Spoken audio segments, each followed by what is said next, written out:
The things that matter most happen right in our own backyard. Our neighbors, our schools, the places we go, and the people we know. And now there's one news outlet where our story is told. Delaware Live. Locally owned community-based news. Free to every reader, because Delaware's future belongs to all of us. Quality journalism we can trust to help us take on the day. Delaware Live. Our state, our news, our home.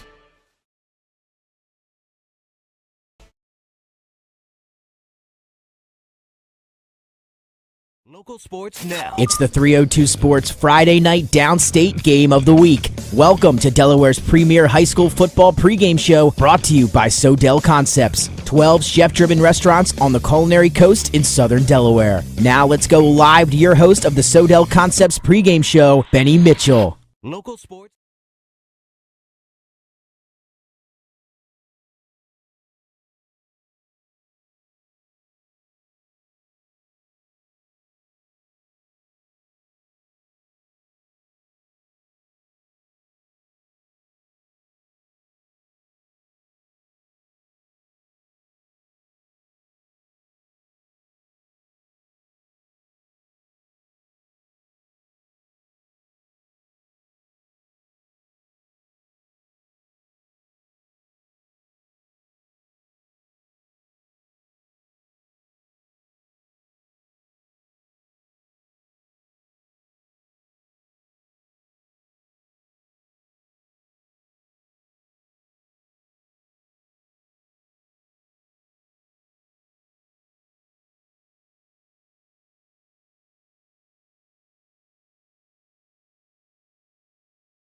They get an improved Del Castle team coming here next week. Then that's followed by games against Caravelle, Woodbridge, and Lake. Tough road to hoe in the beginning. Joey Jones heads into his fourth season as the head coach of Laurel, where he has amassed a 22-10 record. The former Salisbury University quarterback is not afraid to challenge his team. Last year they split their 4 games where they played up against Class AA opponents.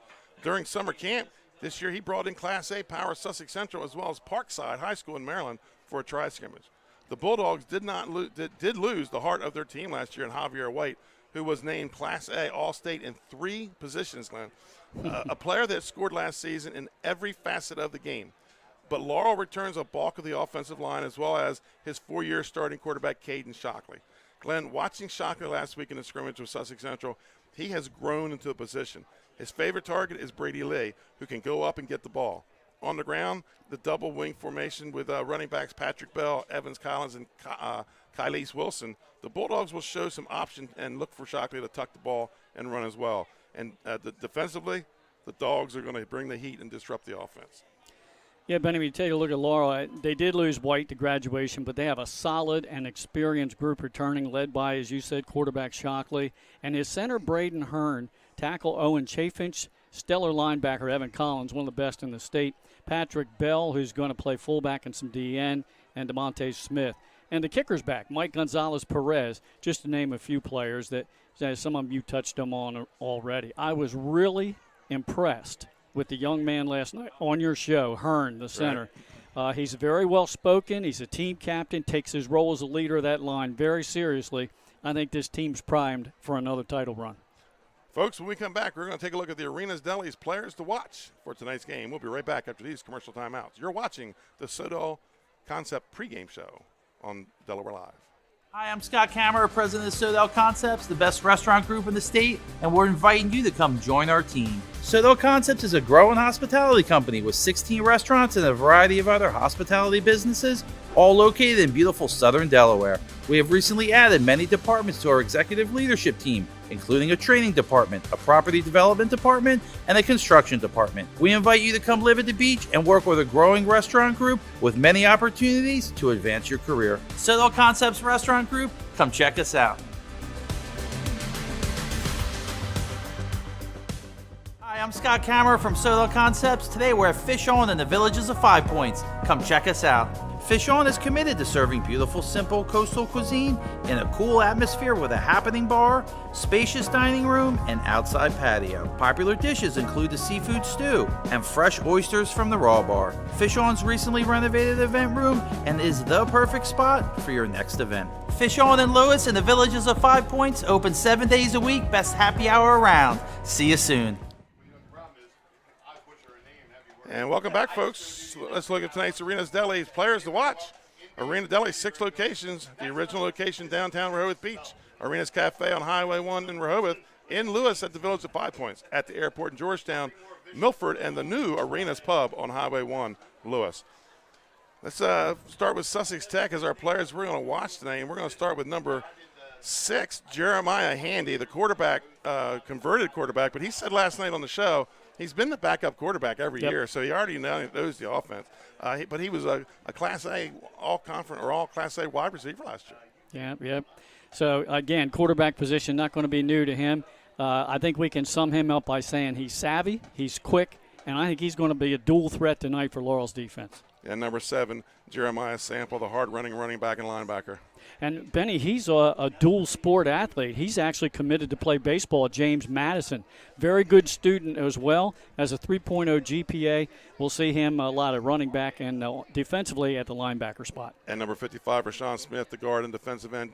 Glenn, with the rebuilding of the line, this kid's going to be key as he has to, assume leadership on both offense and defensive lines. Let's look at the Laurel Bulldogs and their players to watch tonight. And it's going to start with number 33, Evan Collins, running back, linebacker, first team all Class A linebacker. Glenn, I saw this kid a lot last year. He saved his best game for the state championship last year. Yeah, you said that last night on the weekly show.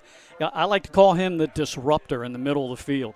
One of the top linebackers in the state, I think, at any of the 3 classifications. Look for him to be having his name called quite a bit tonight.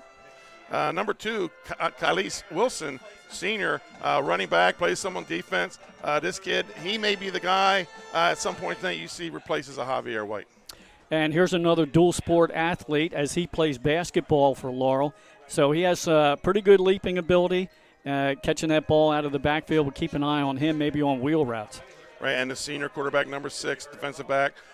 Second team Class A quarterback last year and a 4-year starter for the Bulldogs, Caden Shockley. I'll just say one brief sentence about that kid. Against Tech last year, 7 out of 10, just shy of 200 yards passing and 3 touchdowns. Enough said. And, I went out some pregame stuff this year, preseason stuff this year, and we're taking some pictures of the Laurel kids. And this kid is big. He's built like a linebacker right now. So you might see him. He might tuck the ball and maybe try to run over a defensive end or something. You're going to see him probably a little bit more involved in that option than he was last year. Folks, that's your Arenas Deli's players to watch. And when we come back, me and Glenn are going to go over to X's and O's. We're going to break down tonight's game and tell you a little bit about what we think could happen. We'll be right back after these commercial timeouts. You're watching the Soto Concepts pregame show on Delaware Live, powered by 302 Sports. Hi, I'm Scott Kammerer from Soto Concepts. Today we're at Lupo Italian Kitchen in downtown Rehoboth Beach. Come check us out. Located inside the Hotel Rehoboth, Lupo serves coastal Italian cuisine with fresh pasta made in-house daily. Lupo features plenty of unique craft cocktails and an extensive award-winning all-Italian wine list. Popular dishes include lobster bucatini, veal meatballs, grilled swordfish, and eggplant parmesan. Lupo Italian Kitchen on Rehoboth Avenue, serving happy hour daily and dinner 7 days a week. See you soon. Hi, I'm Scott Kammerer from Soto Concepts. Today we're at Matt's Fish Camp in Fenwick Island, Delaware. Come check us out. Matt's Fish Camp features seafood classics, coastal comfort food, and chef-driven specials that pair perfectly with our large selection of craft ales, curated wine list, and camp cocktails. Matt's offers indoor and outdoor dining and is the perfect place to have dinner with your family, happy hour with friends, or enjoy lunch at the Raw Bar. Matt's Fish Camp in Fenwick Island, Delaware, open 7 days a week year-round. See you soon. And welcome back to Georgetown, Delaware. You're watching Soto Concepts pregame show on Delaware Live Sports, powered by 302 Sports. As we're getting closer to kickoff for tonight's downstate Friday night game of the week. It's time for the X's and O's. Let's talk about what the Ravens have to do tonight to be successful, Glenn. I think number one, it's keep it simple, play conservative. It's week one with a new quarterback. Just keep the offense simple tonight. Yeah, assignment football. Know your place on the field and don't make mistakes. Good Lord. Last year they turned the ball over 4 times in the loss to Laurel, so they've got to clean that up. They're going to have to play, I think, Benny, almost a perfectly clean game to stay with the Bulldogs. And I think number two, they got to play with some emotion. They got a big home crowd here tonight. The student section's all dressed in red, white, and blue and ready to go for Labor Day. I think the team has to get a little bit of emotion going. Along with the emotion, though, you have to be disciplined, and that means not jumping off sides or getting those 5-yard penalties that we see a lot in the opening games of the season. So have the passion, have the excitement, but stay disciplined. And finally, get off the field on third down. Definitely. You know, they can't let Laurel march up and down the field. And saying that, too, Benny, they can't get in too big of a hole. And for Laurel, what do the Bulldogs need to do tonight? I think they need to find success early in that short passing game. To complement the run game that they have, that option offense, don't know how much we'll actually see them passing early because it's the first game of the year. But, if they hit some of those, they could be home run balls with the speed and talented athletes they have. And just be Laurel tonight. Put your athletes in space and let them be playmakers. Yeah, really just touched on that. So, if you can hit them in the opening field. Watch the throws in the flat, though. If Sussex Tech comes up and reads those, it could be pick six the other way. Glenn, the Tech Pack's in the house. It's going to be a rabid Sussex Tech base here with the band, with the Tech Pack. Big defensive play early and take the crowd out of the game. Win this game up front. Yeah, I think the trenches is going to be a key. Sussex Tech looks like they have some size, maybe even a little bit bigger than Laurel, but big doesn't always mean the best. You have to have quick feet. So we'll see about the game in the trenches and see how that plays out. And you're right about the crowd, and that band is something else, too. So they're going to be fun to listen to tonight. So, folks, we're going to take a commercial timeout and come back when getting closer and closer to kickoff time. 6:50 here, kickoff at 7. Benny Mitchell with Glenn Frazier on the Soto Concepts pregame show on Delaware Live. Be right back.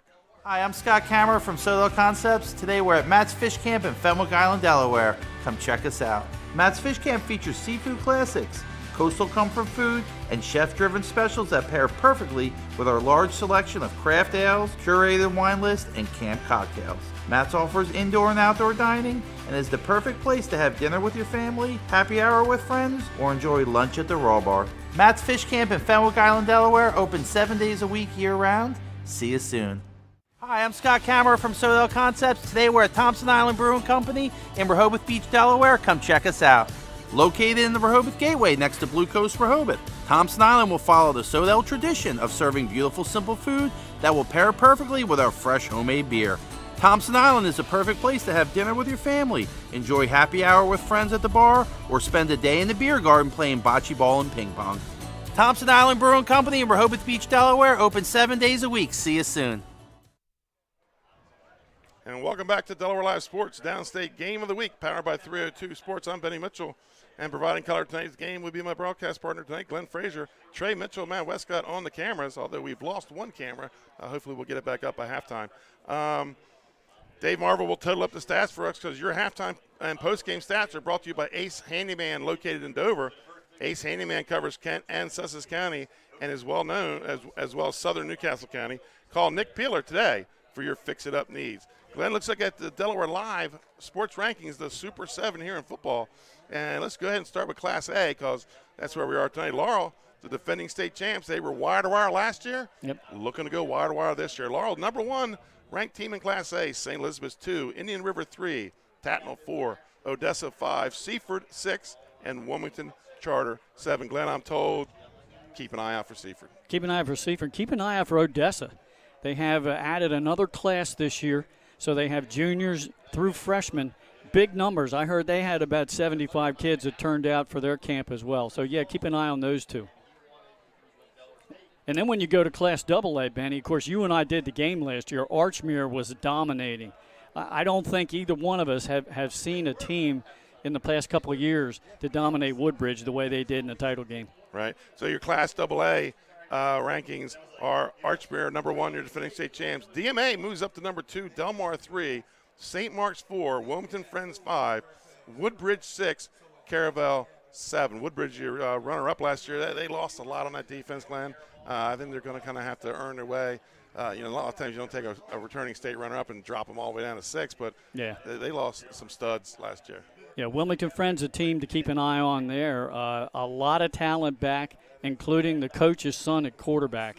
As the grandfather of the quarterback finally stepped away from his official head coaching job. He had been the head coach there, Benny, since 1968. Wow.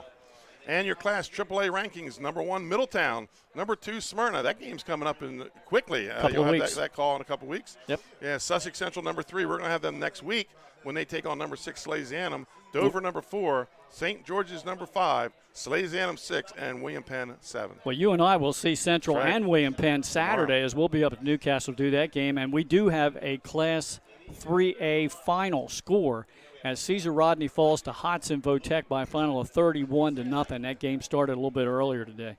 And as we approach kickoff here, about 6 minutes away, let's go to the turf report. Glenn, tonight we're playing on Bermuda grass, and it is in excellent condition. We went down, I think there was 2 spots of weeds. Other than that, it looked like a brand new carpet in somebody's living room. It is a nice playing surface. I'm jealous because my yard is brown right now. We haven't had rain up in the Smyrna area in 3 weeks, but I tell you what, Benny, it looked so good and so tight and spongy, you almost felt like you were on an artificial surface. You did, right? Temperature right now, kickoff temperature is 85 degrees, winds at 5 miles an hour as we get closer and closer to kickoff. Let's take a moment to thank some of our sponsors. We have some new and exciting sponsors for 2022. Barclay Heating and Air, Capstone Homes, Ace Hardware Handyman, Juwan Johnson State Farm, Arena's Deli, Active Pest Solution. We'll have the Active Pest Solution Pest of the Game at the end of the game tonight, Glenn. Louis Pizza sponsors the player of the game. Louis Pizza, 11 Rehoboth Avenue, just steps away from the beach and boardwalk. Lasher's Barbecue sponsors the Red Zone. Sodell Concepts, 12 chef-driven restaurants in the culinary coast of southern Delaware. Sunbelt Rentals, Joint Physical Therapy, and Grandpa Max. Laurel Bulldogs just came out onto the field. They were led by the captain with the flag, the big Laurel Bulldog flag, and now the Ravens are getting ready to come out to our far left through their Raven Tunnel. And good crowd here tonight, Benny.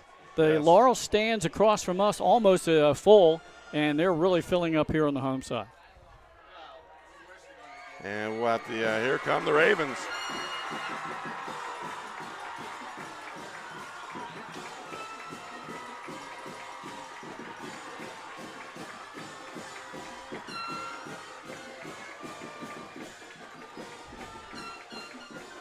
Again, on our cameras today, I want to thank them, Matthew Westcott and Trey Mitchell. Hopefully we'll have our second camera up and running by halftime. We had a monitor issue, and we're hoping to get that fixed. And a little new design. I'm liking the old 1970 eagle wings on the Ravens helmets here. Yeah, the Ravens. And I also like the jerseys a lot better than what they used to be. It used to be a black jersey with just a little thin silver outline making up the number, and were very hard to see. And now they have the black jerseys, but they have like a very light-colored outlining, Yeah, almost a yeah. copper color. Right. Much easier for the broadcasters. But they're wearing the all black. And here come the captains to meet at midfield. The two coaches shake hands, Joey Jones and Brad Ellingsworth, both young coaches. Glenn, I think Brad admitted to 30 last night. That's young for a high school head coach in most sports. Yeah, so the captains out there for Tech are Rashawn Smith, along with Jaron Sample, Jeremiah Handy, and Zion Roach. I didn't see the 4 for Laurel, Benny, although I think one is Evan Collins, and certainly Hearn is another. Shockley is another, and I can't see the 4th one. Oh, there's only 3. That would be the 3. I thought I saw 4. There is 4 helmets out there. It's like maybe Xavier Limehouse might be the other captain. He's a slot receiver. And defensive, big time. He was big time in the state championship game last year for them. That was the last game of the 3 that day, and that was the game that got the rain. Right, that's right. And the monsoon when we tried to leave the stadium. Now we'll see. We've had the flip of the coin. Looks like the Ravens will defend the goal to our right, and Laurel's going to get the ball first on offense, Benny. Well, we're going to get to see Caden Shockley, his 4th-year starter for the Laurel Bulldogs. And Laurel out in their fresh unis with the script Bulldog print on the front and a little bit of gray mixed in. Okay, Benny, we have our officials for the ball game tonight. The white hat is Tom Parker. Clockman is Ronald Parker. The umpire is Thomas Farrow. Line judge is David Frazier, no relation. He spells it wrong. Line judge is Jay Almwood, and the front judge is Robbie Reese. And thanks to our clock operator for giving us those names. All right, Glenn, we're going to take a cut away from the audio and play the national anthem by the Sussex Tech Band.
Yeah, I like that student section, Benny.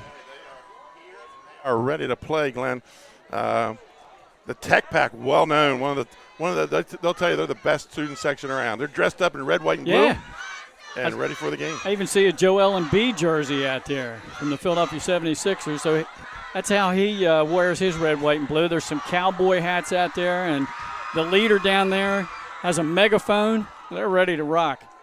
Sussex Tech will kick off in the all black unis, going from right to left on your screen. Laurel will receive in the all white unis. going from left to right. And Glenn, as the ball sails down to the other end, you're going to see a road with some traffic. 10 miles down that road is Laurel High School. That's how close these two schools are. Actually, Sussex Tech sits in a little bit of Laurel's district. So here we go, folks. Kickoff 2022, and the toe has hit the pig, and here we go. 22 is going to pick it up. That is Limehouse, one of the captains. And they're going to go 1st and 10 for the Laurel Bulldogs, and they do not have yard markers. I'll tell you what, so going to be about the 27. Been a good special teams tackle by Zane Adams down there, and you had him on the show last night. Yes, he was. So good hard hitting on special teams to start the game for the Ravens. Let's see if that gets the defense fired up. 1st and 10 for the Bulldogs at their own, we're going to call it the 27-yard line. Shockley goes under center. 2 receivers split, double wing formation. And the first handoff's to Bell, and I don't think he got anything on that play, Glenn. And on the stop, Nicholas Phillips, a senior, boy, he just broke right through his blocking assignment there on the Laurel line. I mean, really quick. He was in the backfield almost at the time that the ball carrier got the handoff. 2nd and, looks like they gave about half a yard here, so 2nd and call it 9. The Dogs break the huddle in their double wing. Receivers split to both sides. It's Brady on the near side, his Shockley's favorite target. Deep motion this time. It's going to be a toss to Limehouse. He's got the corner. He gets the first down, and he's got some running room down the left side. One guy to beat, and he's going to take him out of bounds at about the 20-yard line. 1st and 10 for the Bulldogs, and we're in the Lasher red zone. Boy, that's a big gain. He went from the 35 of Laurel all the way down the field. Great job tiptoeing down the sideline and not going out of bounds. Glenn, that sun can't get behind the trees fast enough. Yeah, Benny, the only yard markers we have are off right by the fence line in front of the stands. Right. They're very faint on the field. 1st and 10 for the Dogs. Same formation. This time motion comes from the far side, and it's going to be Bell off the right side. He's going to pick up about 3 or 4, Glenn. Well, he put his head down and ran right into Simeon Hill and carried him for about 4 yards. It's going to bring up 2nd down. Give him a gain of about 5. 2nd and 5 or 2nd and 6 for the Dogs. Looks like they're inside the 20. Right, they're in the red zone. Yep, around this maybe the 17-yard line, Benny. The Lasher red zone, Lasher Barbecue. They're now at Paradise Grill. Shockley under center, and it's going to be Bell again. Has some running room off the right side, breaks a tackle, and he's going to be down inside the 10 for a Laurel 1st down. Boy, he made somebody miss at the line of scrimmage. He did a great move there. Started it outside and then cut back. Great cutback ability, and that got him the 1st down yardage. So you're right, 1st and goal. Looks like about the 8. That's what the scoreboard says. We'll go with that. Ball on the right hash. Same formation, double wing with 2 wide receivers. Shockley under center, Bell in the backfield. Motion goes, ball to Bell, hit in the hole, and nowhere for Bell to go. Boy, 3 defenders right there on the right side of the defense for the Ravens. Hard to pick up the numbers looking right into that sun glare. They're pretty stout on that right side. But the success that Laurel's had in this drive was getting way outside on that side of the field and getting the edge. 2nd and goal for the Bulldogs. And going to be Bell again, pushing the pile over the middle. He got inside the 5, Benny. Hard-nosed runner. Yes, fighting the sun is rough. Yeah. Looks like he's to the 4. Yes, they're going to be 3rd and goal from the 4-yard line, still on the right hash. First drive of the season downstate. We had a game kickoff at 4 where Hodgson beat Cesar Rodney in Class AAA. Here, Laurel moving up in class to take on the Ravens. See what Joey Jones dials up here. He's going to dial up Patrick Bell again, and he's going to be hit in the hole. I don't think he's going to get there. He's going to be at the 1, maybe the 2. That's the big guy right in the middle, Landon Sockreiter for Sussex Tech, taking on the ball carrier. I don't know whether he got to the 1, Ben. I think you're right, more like the 2. More like the 2. It's actually the 3 according to the scoreboard clock. 4th down. 4th down for the Bulldogs. Ravens looking for a big goal line stand here to start the season. Motion goes to the far side. Pitch. Cuts it up the middle. Touchdown. That's Xavier Limehouse. Xavier Limehouse. Yeah, Touchdown. Benny, one of the captains. A pitch and a great block. Good seal block on the left side.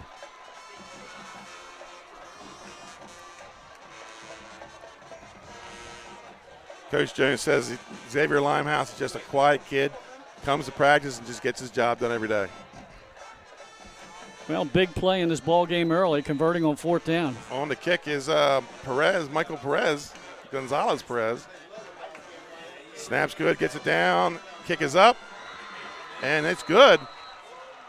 That's a 7-0 lead for the Laurel Bulldogs, folks. We're going to take a commercial timeout, and we'll be right back with more of our downstate game of the week.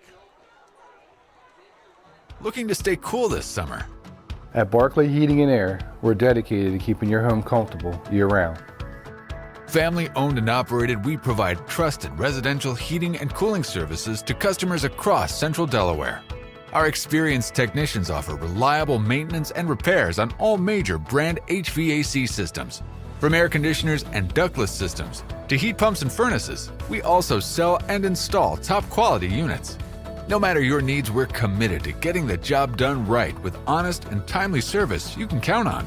Invested in our community, we're proud to help families in more ways than one, sponsoring and donating to many local programs and organizations throughout the area for dependable HVAC services. Give us a shout or a bark at Barclay Heating and Air.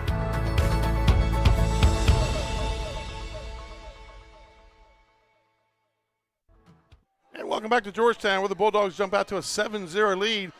A lot of Xavier Limehouse in that offensive series, Glenn. Oh, man. He had the big run, getting the edge on the far side of the field, 40 yards to set it up, and scored on 4th and 3. The Bulldogs kick it away, kick it down to about the inside the 10. And number 15 on the return is Simeon Hill, and he's going to get it out to about put it up at the 30-yard line. So those 1st and 10 from their own 30. Glenn, we get the chance to see Brad Ellensworth and his Sussex Tech offense. Yeah, let's see if they have the answer, Benny. Like one of the keys in the game we talked about for Sussex Tech to be competitive against Laurel, don't get yourself in a big hole early. That's right. I do like the helmets, the old 70s Eagle helmets. Yeah. I like that. There's the whistle. Empty backfield for Handy. And it's going to be a jet sweep, but slips and falls as number 3, Luke West. So he's going to lose about a yard on the play, bring up 2nd and 11. Captain Hearn on the stop. Call it 2nd and 12. Benny, I think you got about another 10 minutes before that sun gets out of our eyes. So they tried to go option right, and the sweep didn't work that time. Andy brings the play in from the sideline. And we're going to go I formation, split wide to the left here. And it's going to be handoff to the fullback. I believe that's Sample. And he gets about 2 of those backyards back. It's going to bring up a 3rd and 10. Yep, 3rd and long in your initial set. And we'll see if they roll Handy out. They did a lot in the scrimmage with Cesar Odney. They rolled him out a lot and gave him the option, the RPO. Well, one thing, head coach Joey Jones is going to run multiple offensive sets at Laurel. We saw empty backfield. We saw the power eye. Right. Let's see what they dial up here on 3rd and long. 3rd and 10 for the Ravens. They're going a tight formation. That's a short split to the right side with a slot back. And it is. They are going to roll him out, and he's going to tuck it and run. And he's going to get the 1st down for the Ravens. Now, Benny's about 2 yards shy. Oh, they marked him out? Yeah, they marked him out just shy of the 40. Looks like about the 38. Maybe the 37. Wow. Yeah, they backed him up another. So it'll be 4th and 3. They must have the poles back a little bit. Yeah. It looked like he tucked out right at the end. Yeah, and I think he waited a little bit, wanted to, look things over, figured, we better just go ahead and punt this. And it'll be Handy holding the punting duties. Back deep, number 1, Royce Scotton. And I believe that's number 2? No. Can't tell yet. High snap, brings it down, but he's going to run it. This time he gets the first down. Yep, across the 45 and out to about the 46. Nice design play there on the fake. And you got to watch that when your quarterback's a punter. Right. So they get their first down, 6:14 to play here. Nice gamble by head coach Hollingsworth early in the game. I thought he was further upfield. They're going to mark him out of bounds about the 43, Benny. So, yeah, I think the yard markers are a bit further back. So we go 1st and 10 for the Ravens. And he's going to roll out left this time. Looks downfield, has a man open. Pass broken up by number 24. That's Brady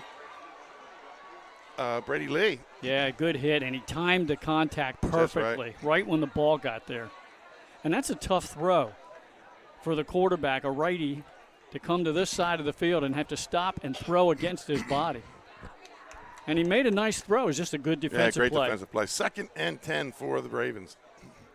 Handy brings the play in from the sideline. Quickly paced first quarter, folks. We're almost at the halfway point, 6:08. Well, that's the first pass. The Handy goes under center, 2 backs in the backfield, wing to the right. And I don't know if there was a bad exchange, but busted play somehow. He seemed to stand straight up. And we're going to have a timeout. Timeout for the Ravens. And, folks, we're going to take one with them. We'll be right back. Your score 7-0. Laurel.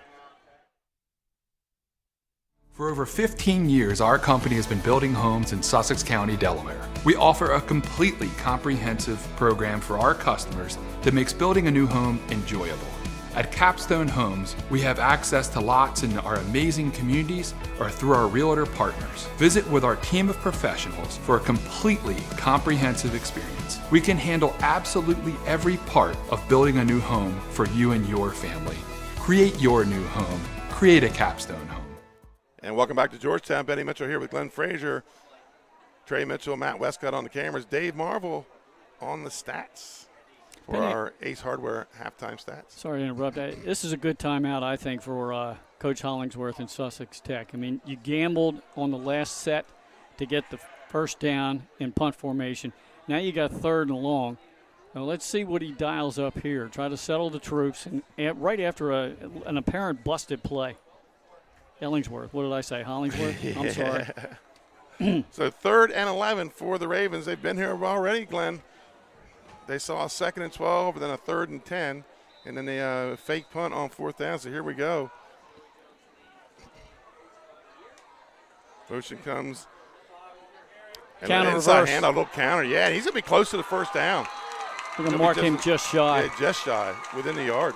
Good run. That was Luke West.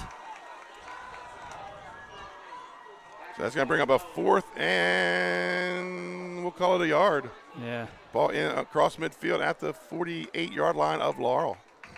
Well, I don't think Coach will go into a punt formation and fake it this time. They're just going to go with a straight offensive play. Laurel's pretty tough right at the initial point of contact. That was a nice misdirection play. Like I said, good timeout. 4th and 1. This is the 2nd time they've gone for it on 4th down. First time was a fake punt. Laurel showing blitz. And ball goes, I believe that's number 5, Zion Roach. And he gets a first down and keeps the drive alive. I think that was actually Ben. I think that was Sample. number 7, Sample. Yeah, but good blocking on the right side because Laurel was showing a blitz. They were a linebacker blitz there, and they called him in the blitz and just hit it right outside of the far side linebacker. First and 10 for the Ravens. They pick up their second first down in the drive. And Coach Brad Allensworth using every down here so far in this game. This is impressive so far. And we wondered, do they have the answer? So far they do. I formation. And this time it's going to be Roach. Takes a little side step to the left. He's going to pick up 2, maybe 3 on the play and bring up second down. Again, Laurel very staunch up front. And Ted, this field, Glenn, so immaculate we can't even use the 3 yards in a cloud of dust. no.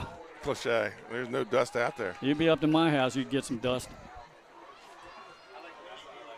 Second and call it 7 for the Ravens in Laurel territory, about the 41-yard line. Tight formation this time.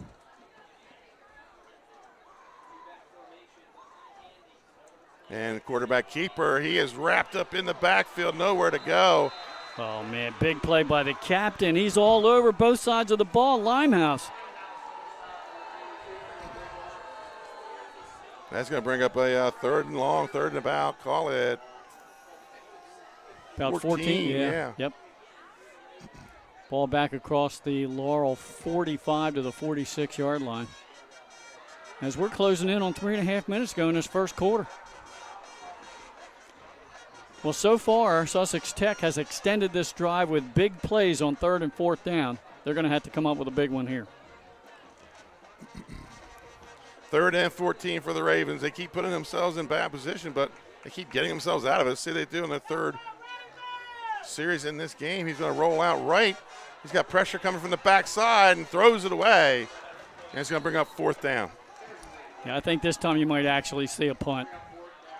That's the that new rule in high school now. You're able to throw the ball away now, Glenn. Yeah, and he did. Closest player to that one was a Laurel player on the sideline, plus one of the officials. Right. 4th and 14, Handy on the punt. Now, I'm sure coach is probably giving him an option a lot of times on Sure. the 4th down. You know, if you see something open up, go ahead, but you got to make sure you get the first down. That's right. 3:05 to play here in the first quarter. And Glenn, the sun has hit the tip of the trees. Yeah, and you're right. 2 and 1 are back. A little pooch kick. You know, almost like a rugby style. Right. And he gets a nice floater, but it's going to go in the end zone.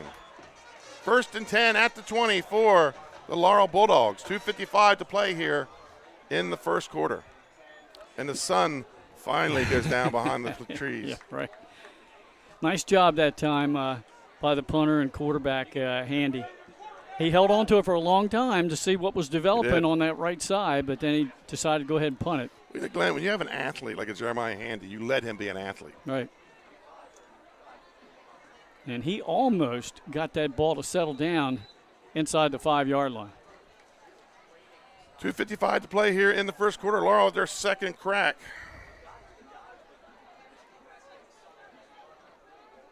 Same double wing formation for the Dogs. Last time it was a lot of Xavier Limehouse. Oh, fumble.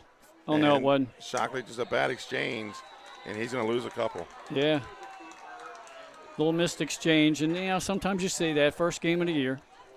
Up at Abyssinia Stadium at the end of the first quarter, Cape and Lopin 0, Slazy Annam 0. Wow.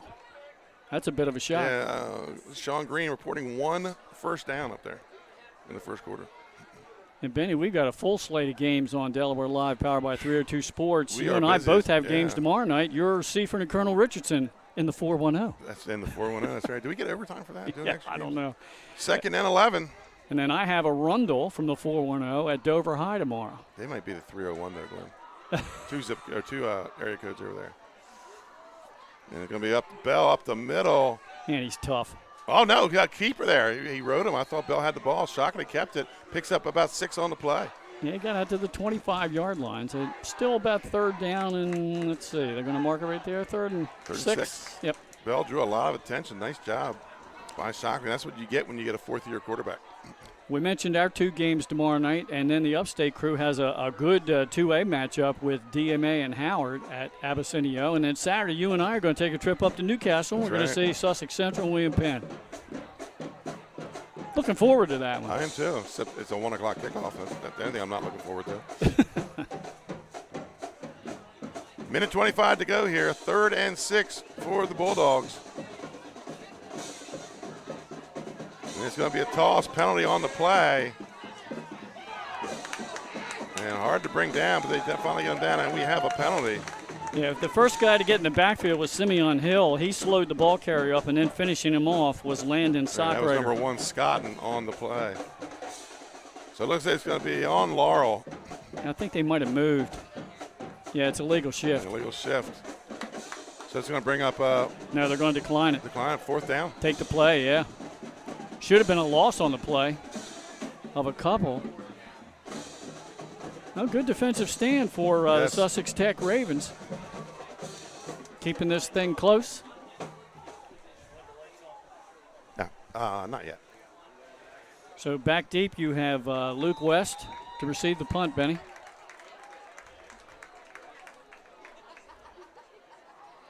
And Shockley will carry the punting duties. Oh, it's blocked. Partially blocked. Almost picked up by a Raven. And Laurel able to cover it, but it'll be Tech's ball deep in Laurel territory. Yeah, they're going to have the ball at about the 30-yard line. That was number 12, Zane Adams, on the block. And he just came unaided in there. Well, what happened that time was on special teams, Sussex Tech flooded the center of the alignment. They had 4 or 5 guys rush right up the middle, and they were stood up at the line, but it took an extra blocker, and that allowed West to get the edge. 1 minute to go, and Sussex Tech takes over 1st and 10 at the Laurel 30. So big defensive stand and a big special teams play for the Ravens. Now, will the Laurel defense tighten up here? Right. Sussex Tech had a nice drive, Glenn. They did. Converted a 4th down. 2 4th downs. 2 4th downs, yeah.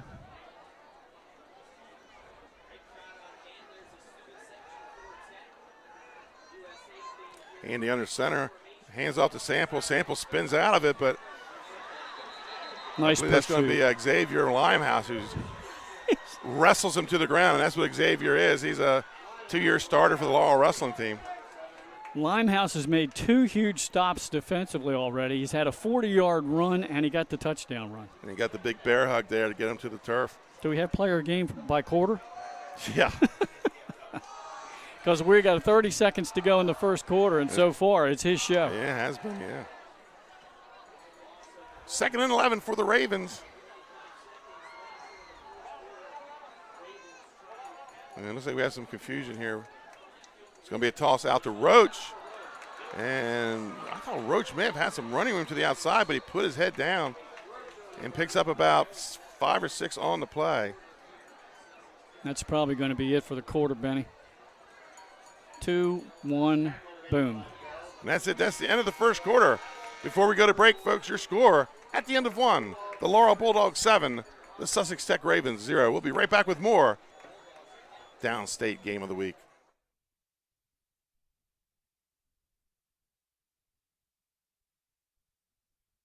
In life, some things just go together, like a burger and fries.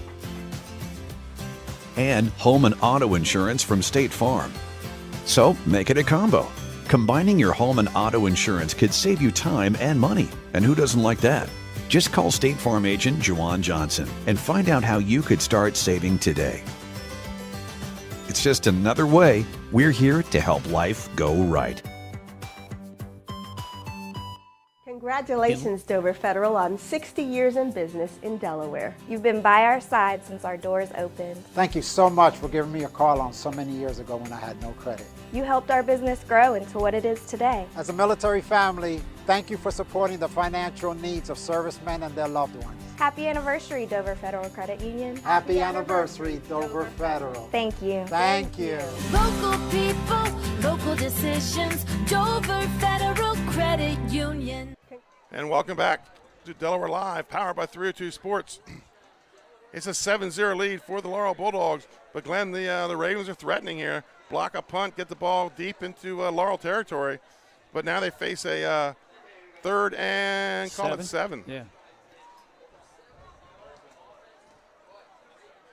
Well, they've dialed up some pretty big offensive plays on 3rd and long. Let's see, they had the whole exchange of the quarter to discuss what they're going to dial up here. Handy under center, 2 backs in the backfield. It's going to be fake handoff, follows. Sample goes out to the left and picks up some of his own. He's going to be about maybe a yard short. Real close. Yeah, inside of a yard. That almost looked like a busted play. He turned to hand off to somebody, nobody there, and alertly took it himself and made positive yardage, Benny. And followed those 2 big guys to get about 3 or 4 and then broke off to the left. He got about 6.5 yards there. They are just shy of that first down. It's going to be about 4th and inches. Yeah.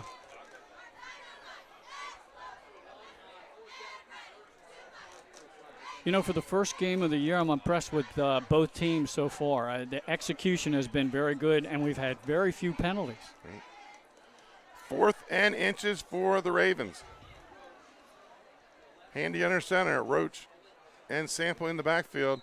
That movement. And we have movement on both sides. Let's see who they call it on.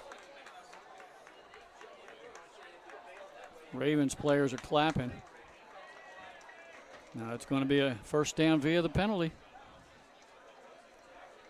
Down to about the 15-yard line, Benny. Take them how you can get them, Glenn. Yeah. Yeah. It's a first down in the scorebook. And we're back into the Lasher's Barbecue red zone at the 15-yard line.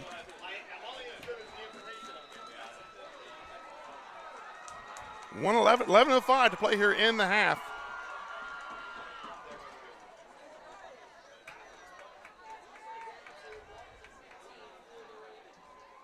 Roach goes in motion, speed, sweep, trying to get the corner. He gets out, picks up about 5 on the play, stays in bounds. Came out of his shoe. Did. Limehouse, they got a little bit of a block on him that time on the edge, and that allowed the ball carrier to get around him. And as you said, he picked up about 6. It's called a 2nd and 4, maybe a 5 for the Ravens.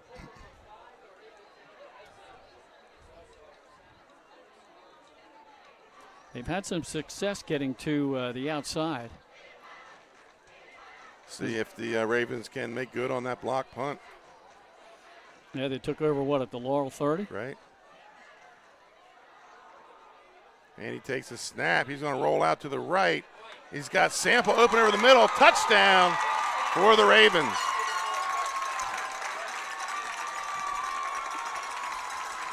Jaron Sample, the senior. Little waggle play there, Glenn. And yeah. 10-yard touchdown pass, and he hit him right in stride. On the kick, number 1, Meadow Tesoro.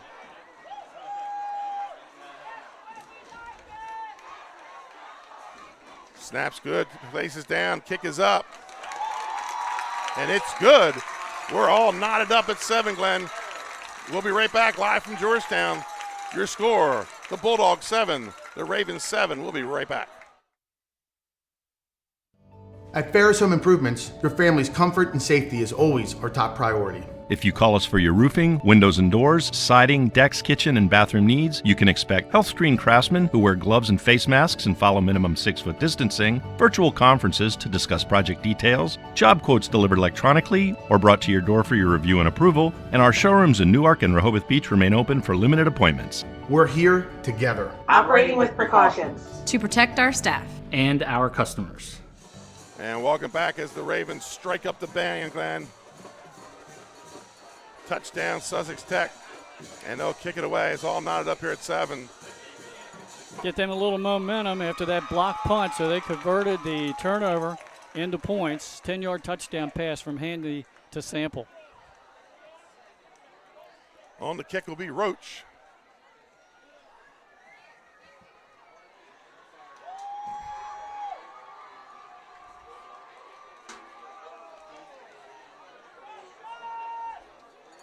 Back deep. I believe that's Limehouse, and can't get the other number.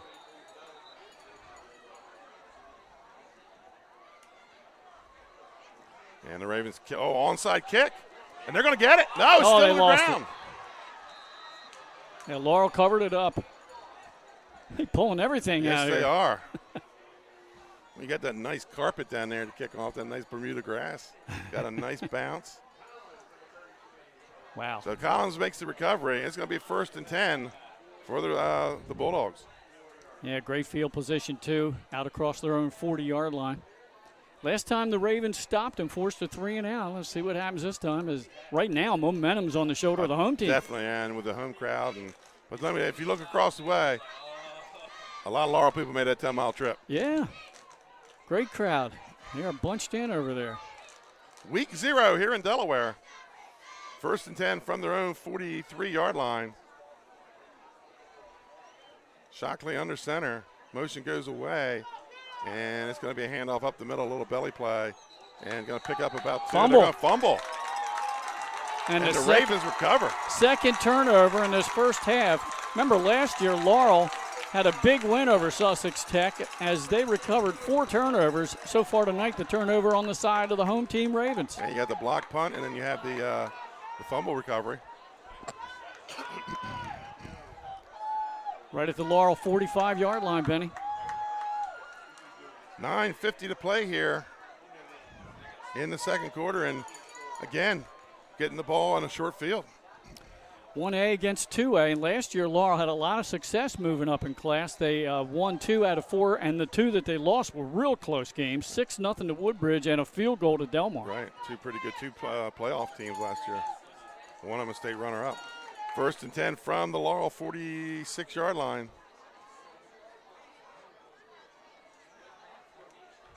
Tight end shifts over, and it's going to be a handoff to Sample, and maybe a yard on the play. Yeah. It's going to bring up 2nd down. Nice defense that time by the Bulldogs in the interior of the line. They won the game of the trenches right there. And they're going to say no gain on the play. 2nd and 10.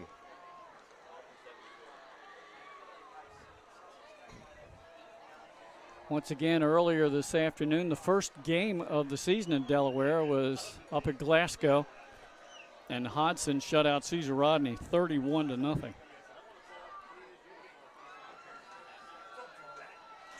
Slazan up 3-0 in Wilmington over Cape and Lopin. Second guy through. Looks a little bit like Delmar's double dive there, Glenn.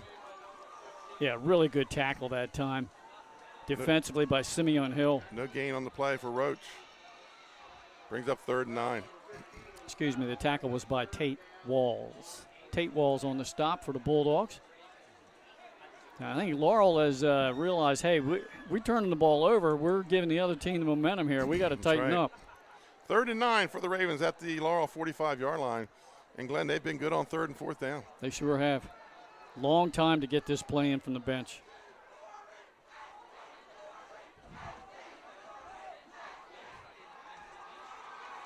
Got a little bit of crescent moon action going on up in that clear blue sky.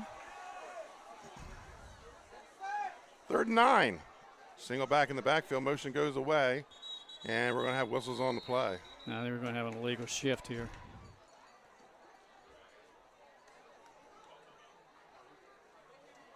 No, delay game. I told you it looked like it was late coming in. Yeah, a little bit too long to get that play in, Benny. Well, make it a 3rd and 14. Just put the ball in the hands of Shockley and let him make something happen. I mean, Handy. Handy? Yeah. I don't think Laurel wants Shockley running the ball for Sussex Tech right now. No. 3rd and 14 for the Ravens. Ball at midfield, right on the Raven logo, Tech logo.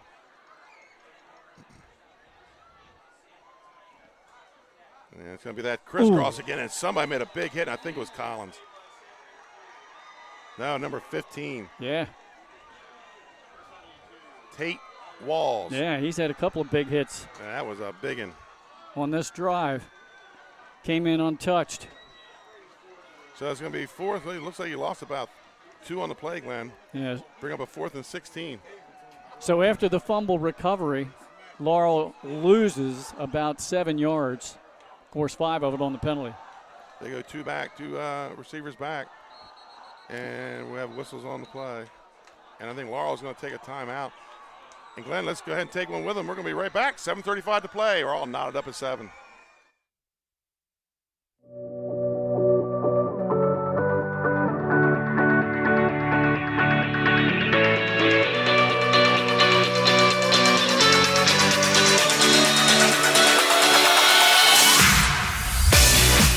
I'm Chef Hari Cameron. At Grandpa Mac, pasta's our thing. We serve quality food fast that's not fast food. We make everything in-house and serve something for everyone. We're open 7 days a week for lunch and dinner. Follow the noodle to Grandpa Mac. So Coach Hearn, the defensive coordinator, comes out. He wants to talk to these guys. You know, they already ran one on a fake punt and looked for it on the second one. So yeah. I'm sure he's telling his corners to stay up. Yeah, last time Handy did almost a rugby-style Right. punt as he ran up close to the line. And only about a 10-yard snap here, Glenn. Becomes pressure. He's going to get a floater off, and it's going to take a Laurel bounce. And that's Kylese Wilson. Picks it up off the ground, steps out of a couple tackles. There is a flag on the ground, though. Shows a little hitch, but there's a flag on the field at about the 34-yard line. I think he picked that ball up near the 20. So if the flag goes against the Ravens, that's going to be about an 80-yard punt return. Right. And really change momentum, but I think this one's coming back. Yeah, everybody's jogging back. Looked like the flag was thrown around the Laurel 34-yard line. Usually that's either a blindside block or a block in the back or maybe a hole. Yeah. We'll see. Boy, his shifty little move down the sideline. Yeah, a little, I'm going to decelerate, I'm going to accelerate, I'm going. Well, I said in the pregame, you know, he's this year's Javier White, and he just showed it. It's not going to count, but he showed what he can do.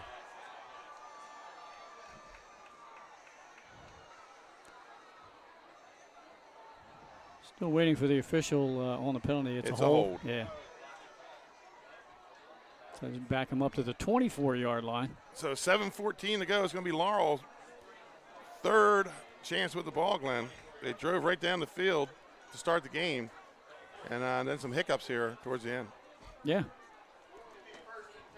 Yeah, they've turned it over on a fumble. They went 3 and out. Glenn, look at the left side of this Laurel line. That's a big Class A line for a single A team. Sure is.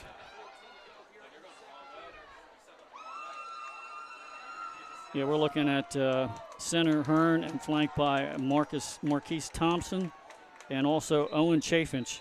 And Chafinch, a big kid there on the left tackle position. It's only a junior. Pitch to the left side. Looks like Limehouse.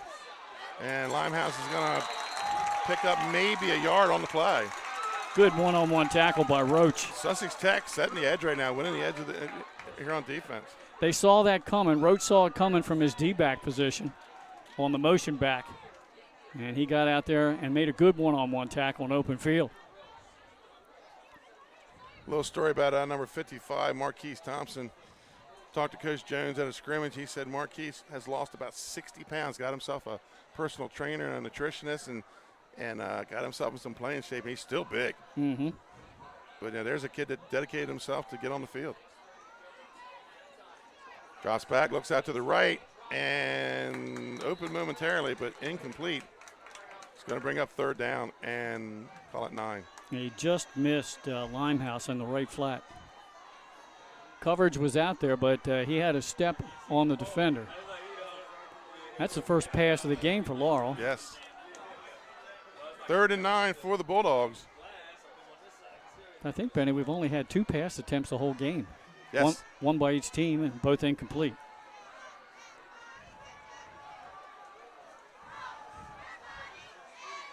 It's a pretty big third down play for the Ravens defense early in this ball game.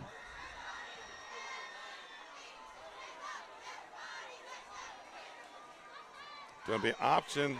He does tuck it in. Has some room on the outside.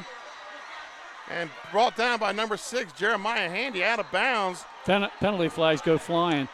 Might be. Hit out of bounds. Yep, could be.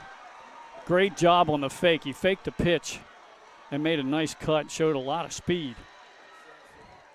Good speed. So I'm thinking this is going to be tacked on to the end of the run. It's going to put Laurel in good shape. And it's going to be a first down.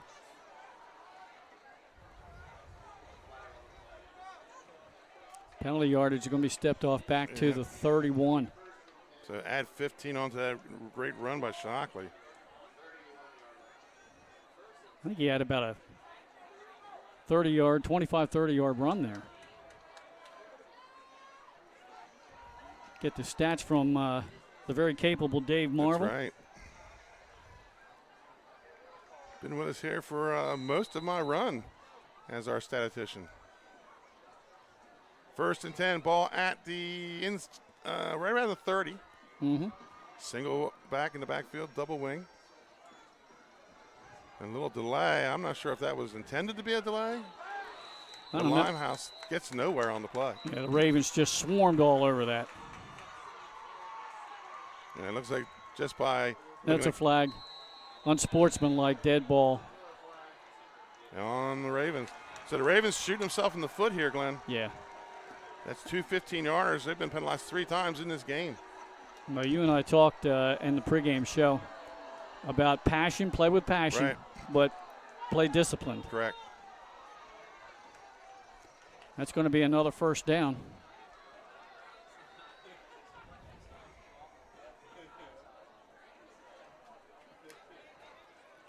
First and 10 for Laurel at the 21-yard line of Sussex Tech. Benny, they're at the 16. Oh, it's 16. Yeah, I know it's hard to pick up. That's the Lashers red zone then, folks.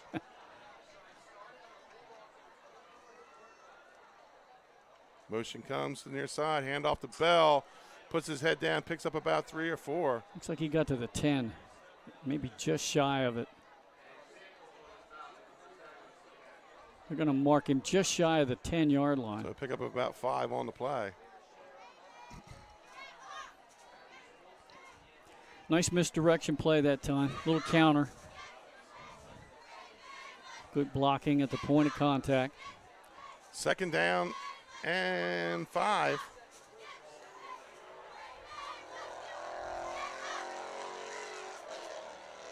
Shockley under center. Motion comes to the near side. Fakes the speed sweep, and that's Bell again. Gets it down near the 5. It should be awful close to 1st and goal. Yeah, I think he got it. No signal yet.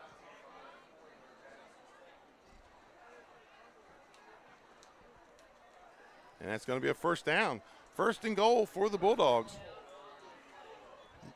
And that's almost the exact play they just ran. Right. Just a little counter off the left side.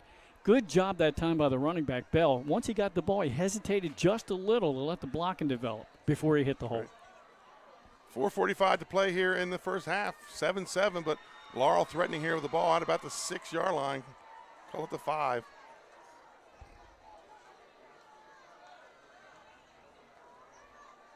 You don't think they'll go back to that play for a 3rd straight time? If it ain't broke, don't fix it. Deep motion. It's going to be an option. Ooh, good hit. Shockley turns it up, but I'm not sure if he got anywhere. First one to get there is Nicholas Phillips. He's going to take a loss of about a yard on the play. Bring up 3rd down.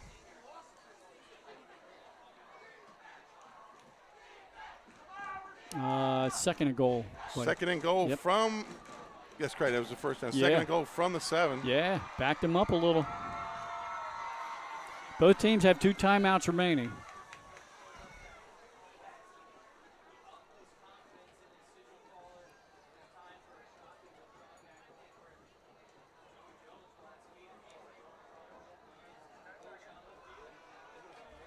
Under 3:40 to go here in the half. It's going to be a toss to the right side. He's got him wrapped up in the backfield, throws him down for a big loss. And Sussex Tech showing another goal line stand here, Glenn. Simeon Hill blitzing through there, reading the play from his backer position, and got out there in the flat and made a big stop. Now Laurel's going to take a timeout. Well, Glenn, we're going to take one with him. Your score 7-7, 3:20 here to play in the first half. We'll be right back after this commercial timeout. Hi, I'm Scott Kammerer from Sodell Concepts. Today we're at Matt's Fish Camp in Fenwick Island, Delaware. Come check us out. Matt's Fish Camp features seafood classics, coastal comfort food, and chef-driven specials that pair perfectly with our large selection of craft ales, curated wine list, and camp cocktails. Matt's offers indoor and outdoor dining and is the perfect place to have dinner with your family, happy hour with friends, or enjoy lunch at the Raw Bar. Matt's Fish Camp in Fenwick Island, Delaware, open 7 days a week year-round. See you soon. And welcome back to Sussex Tech High School here for our first Week 0 game of the week as Joey Jones takes a quick timeout because his team gets down to the 5-yard line and then takes 2 plays in the other direction. He's now facing a 3rd and goal from the 12. Yeah, I'll tell you what, it's a big momentum point of the game for both teams. We got a good one here tonight. All tied up at 7. Sussex Tech not laying down for the Bulldogs. No. So that leaves Laurel with 1 timeout left, and the Ravens still have 2.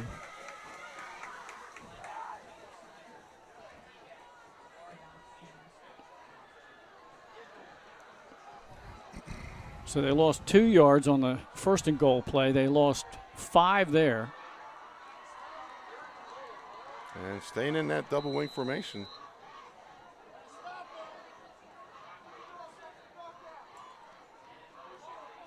And it's going to be Collins.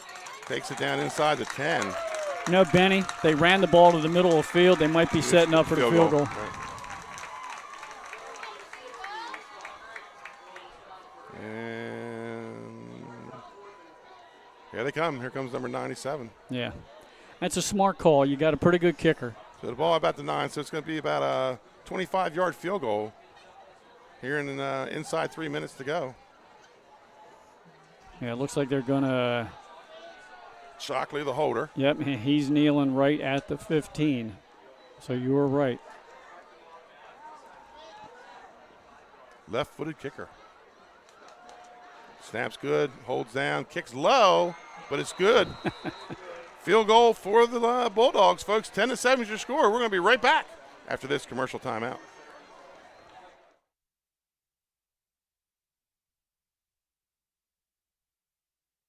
For over 15 years, our company has been building homes in Sussex County, Delaware. We offer a completely comprehensive program for our customers that makes building a new home enjoyable.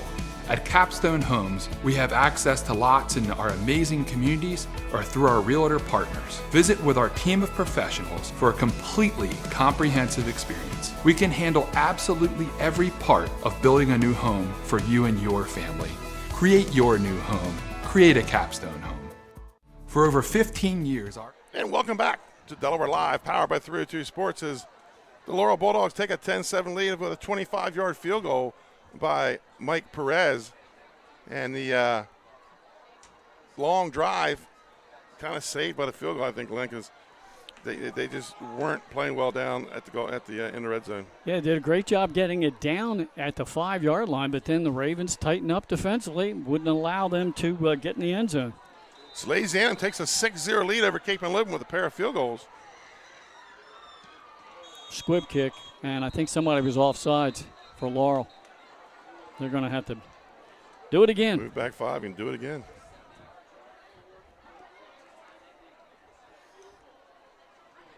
I'm a little surprised by the score of that Sally's Cape game, that the closeness of it. Finally, Marty Sheehan, he says both teams are just having trouble getting it going. Mm-hmm.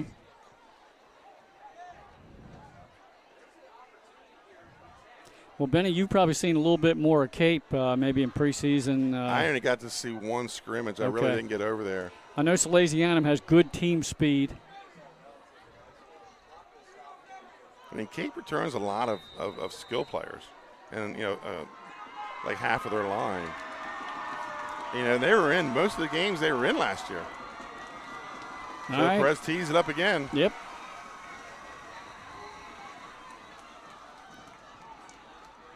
Kicks it high down to about the 23-yard line. And stiff arm has some running room. Jump down about the 37. It's going to be 1st and 10, Sussex Tech. Yeah, good return from Luke West. And thanks to the offside penalty on the previous kick. They get good field position. Yep, out across their 35 to about maybe the 38-yard line. Not a whole lot of time to go, Benny, with a team that likes to keep it on the ground, though. Right. Good one here in Georgetown, outside of Georgetown. 10-7 game here. Ball at the 30, caught the 38. First and 10, Ravens. 2:23 to go. We have a side judge talking to somebody on the Sussex Tech staff. There might have been a penalty that we didn't see right along the sideline, Benny. Right. Or maybe which ball they're using. That's deflate gate. They're looking at the balls. They just had Laurel's ball out there. Okay. Checking the initials on them, making sure they got the right football. Okay. Good job by the Sussex Tech staff. Make sure their football's in there. So it looks like we're in a little wing T formation here, Glenn. Yeah. Handy under center. First and 10. Motion comes towards us. And it's going to be hand off to the wingman. What a tackle. That was Hearn. Big 220-pounder for the Laurel wrestling team. He got in there with a big, low double takedown. Boy, is he quick. Like I said, I was impressed with him on your show last night. He's a well-spoken young man. Father is the defensive coordinator. Loss of 3 on the play. Brings up a 3rd and 13 from the 35-yard line. Second and 13, correct. Clock running. Again, the Ravens have 2 timeouts left.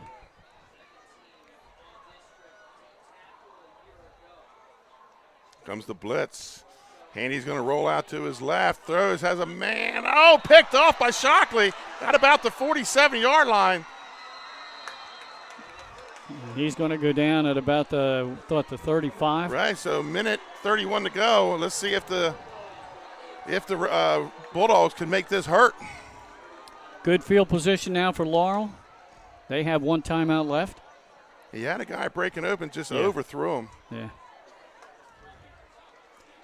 And again, those are tough passes on the run like that. He's throwing across his body. He's going to his right side, or his left side, rather. Side with the right hand, yeah, and then having to come back across his body like that. It's a tough throw to make. Minute 31 to go. 1st and 10 in Raven territory. Motion goes away. Shockley's going to roll out.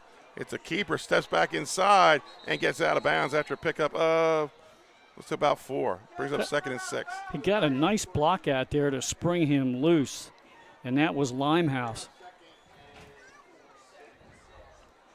Great job to get out of bounds. As you said, stop the clock, conserve the time.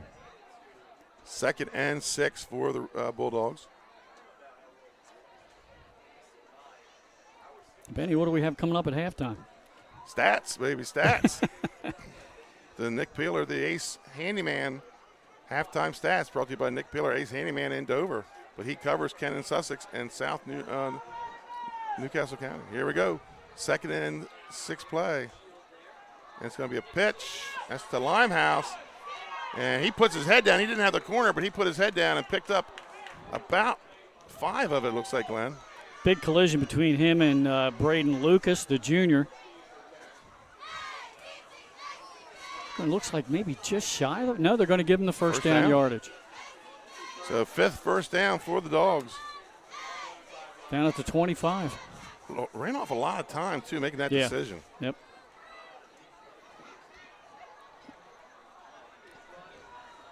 First and 10 for the Dogs. There's a toss out to number 1, Scott, and he cuts it inside, and he's going to be about a yard or 2 short. Yeah. It's going to bring up 3rd down. I don't know whether I think Joey Jones calls the final timeout here or he wants his team to spike it. Because the clock's running, Benny. Yep. So 2nd and they're going to call a timeout. Yeah, just took too much time. With about 43 seconds. We're going to stay right here with it, Glenn. Well, you got a couple of options here if you're Laurel. One is get a little bit closer and you're back in field goal range. Right. Add to your lead. But you're out of timeouts, and your team didn't quite get the spike the ball signal last time. Right. So they're at the 17 now. Will be about a 34-yard attempt. And the last one was a kind of a line drive that just barely cleared the crossbar. And that was Mike Gonzalez-Perez, the senior. So he has a 25-yarder, but if they don't get any more yardage, he's going to be pushed almost 10 yards farther back. I think time for a couple of plays here. We don't see Laurel throw much, but maybe you put the ball in the hands of quarterback Caden Shockley. Let him roll out because he's dangerous running the ball.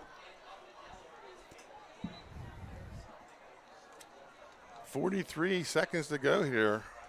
Glenn, you know, we started the new guest picker on our selections on Thursdays, and Marty Sheehan, as I took Laurel and Sally's, and we're both kind of maybe wondering. Marty Sheehan, our first guest picker from the Delaware High School football podcast. Yeah, along with John Busby, those two guys do a great job. 2nd and 2 for Laurel. And it's going to be a pitch. Fumble. Ball's on the ground. And Laurel's out of timeouts. A great job defensively by Roach. Roach got in there and broke that up. He was in the backfield in a hurry. Oh, he must have one more timeout. I don't. He's calling for it. It's showing. The clock says he does. He's not calling it yet. Well, it's showing this he still has one. I didn't think he did.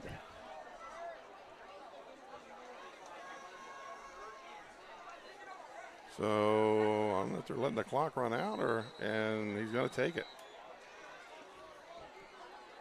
They got to be out of field goal range, Benny.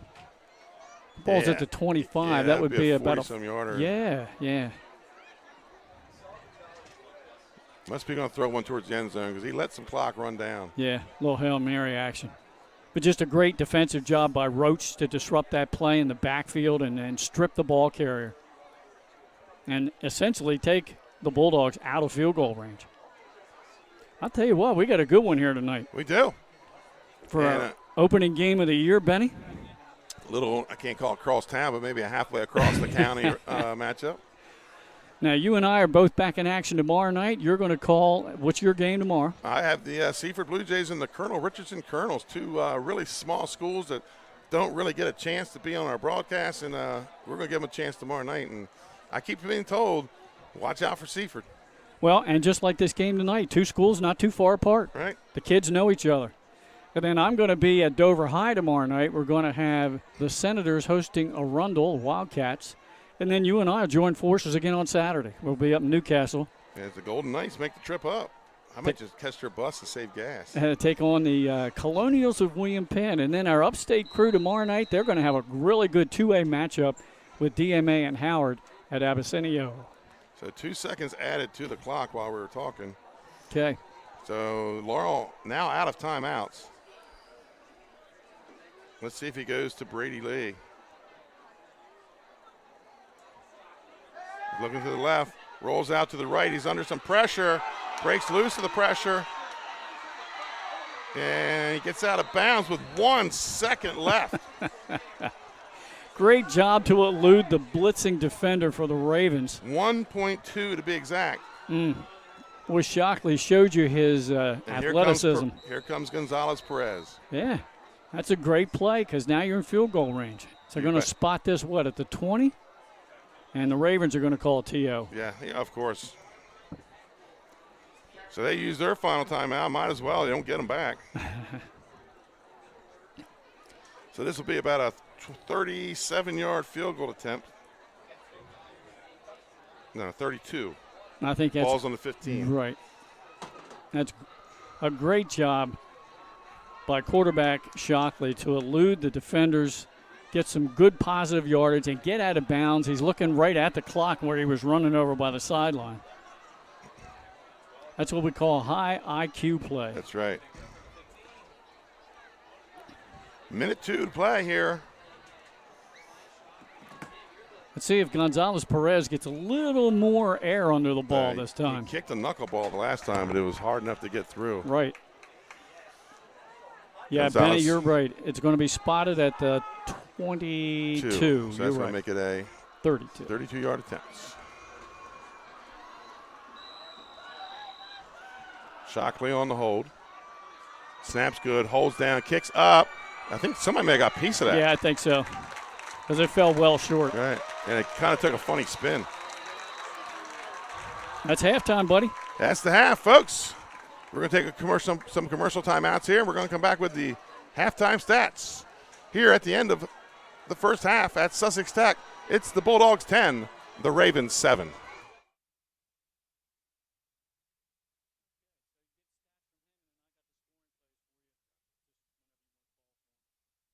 Hi, I'm Scott Kammerer, president of Sodell Concepts, the best restaurant group in the state, and we're inviting you to come join our team. Soto Concepts is a growing hospitality company with 16 restaurants and a variety of other hospitality businesses, all located in beautiful southern Delaware. We have recently added many departments to our executive leadership team, including a training department, a property development department, and a construction department. We invite you to come live at the beach and work with a growing restaurant group with many opportunities to advance your career. Soto Concepts Restaurant Group, come check us out.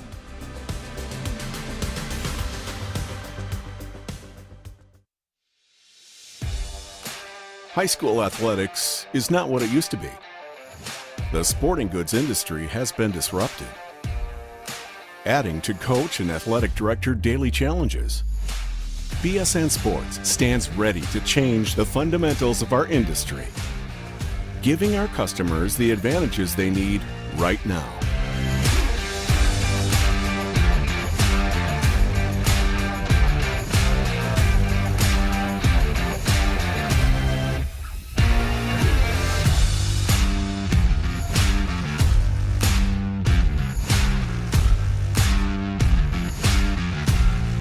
Your dedicated local sales pro is supported with nationwide team service, including sport and category experts.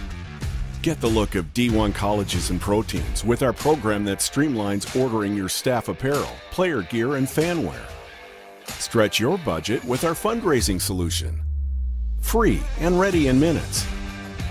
Our campus branding products are perfect for boosting school and team pride. BSN Sports has the advantages you need right now.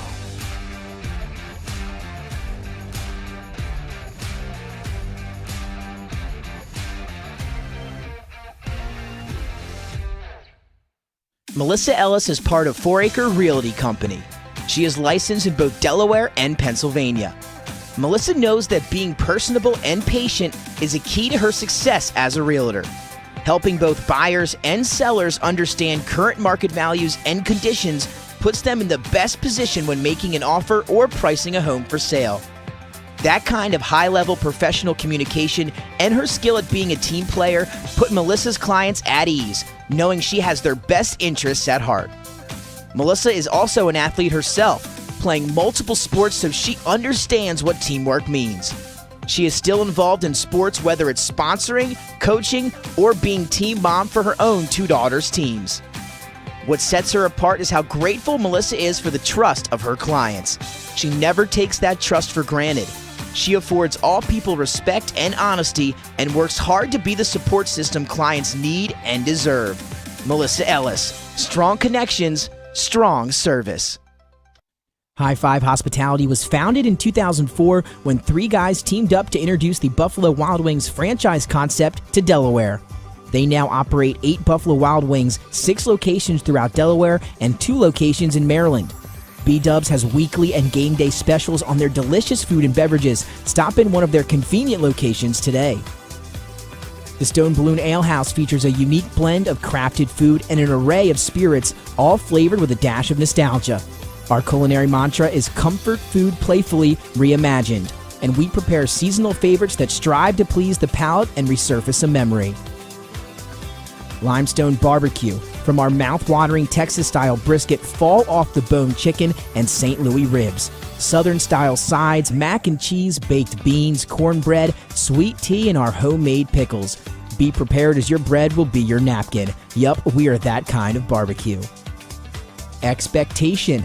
You'll have a tough time choosing between our exclusive dishes to help get you through the day. French toast, French crepes, Belgian waffles, and of course, our famous Eggs Benedict. High Five Hospitality's mission is to operate 5 brands that serve high-quality products with exceptional hospitality.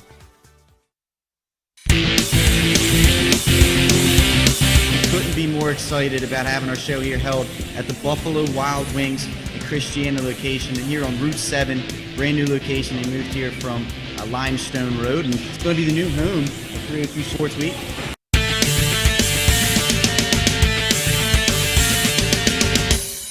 I'm going to recap some local college and professional stuff. It's time for everybody's favorite part of the day, top 5 plays. Here we go. Stanley, your number 1 play from AI, 76-yard punt return. We got ourselves the quality cam here on the sideline. It's awesome to watch from this angle, to be honest with you. And watch, whoa! Going up. He went to 4-12. He left the first there at 4-4. I mean, those ups right there. You can't make this stuff up. We all know that choosing the right company for home preservation can be challenging. Your home is your castle, and only the best and most trusted will work, right? Of course. So why is Ace Handyman Services different and the right choice? We take great pride in our easy, no-hassle scheduling and communication process. You call, we answer, and we listen. Or take advantage of online booking 24/7. Once we understand your home needs, we schedule a craftsman to arrive at a convenient time for you. You then receive a pre-call the night before from your craftsman. On my way text notification so you know when to expect your craftsman to arrive. Regular updates on the progress of your job. Even follow-up prior to any warranty expiration dates. Easy, convenient, no surprises, ever. Our commitment is to treat your home, your family, your time, and your privacy with respect. Rest assured, you are always our top priority. Our multi-skilled craftsmen will complete the work on your home in a workmanlike manner. If we don't, we'll come back to make it right. It's what we do and have been since 1998. Simply put, we're different. Ace Handyman Services, bringing helpful to your home.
So, Glenn, before we get to the first half stats, a little update out of Wilmington at Abyssinia Stadium.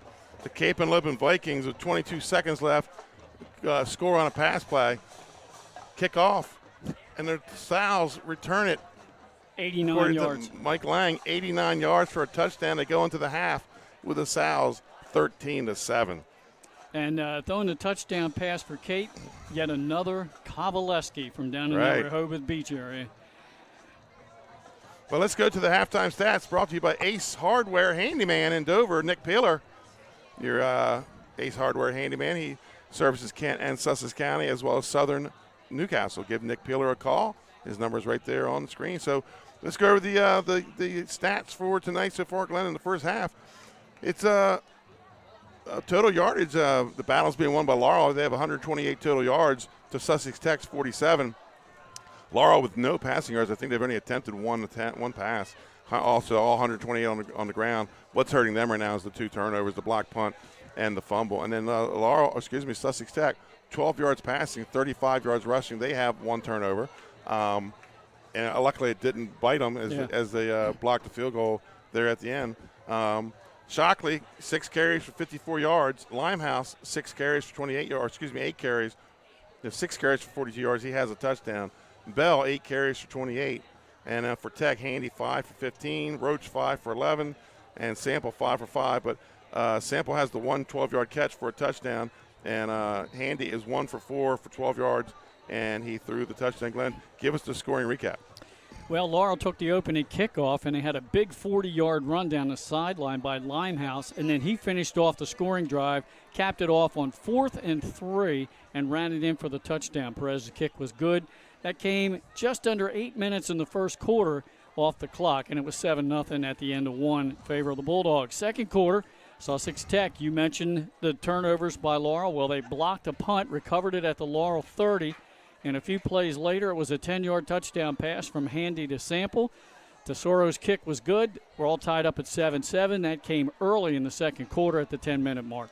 Then with 2:30 to go in the half, a 25-yard field goal by Gonzalez Perez gave Laurel the 10-7 advantage, and they had another shot as time expired, but that one was partially blocked and no good. So that's where we stand. Close one here at the half.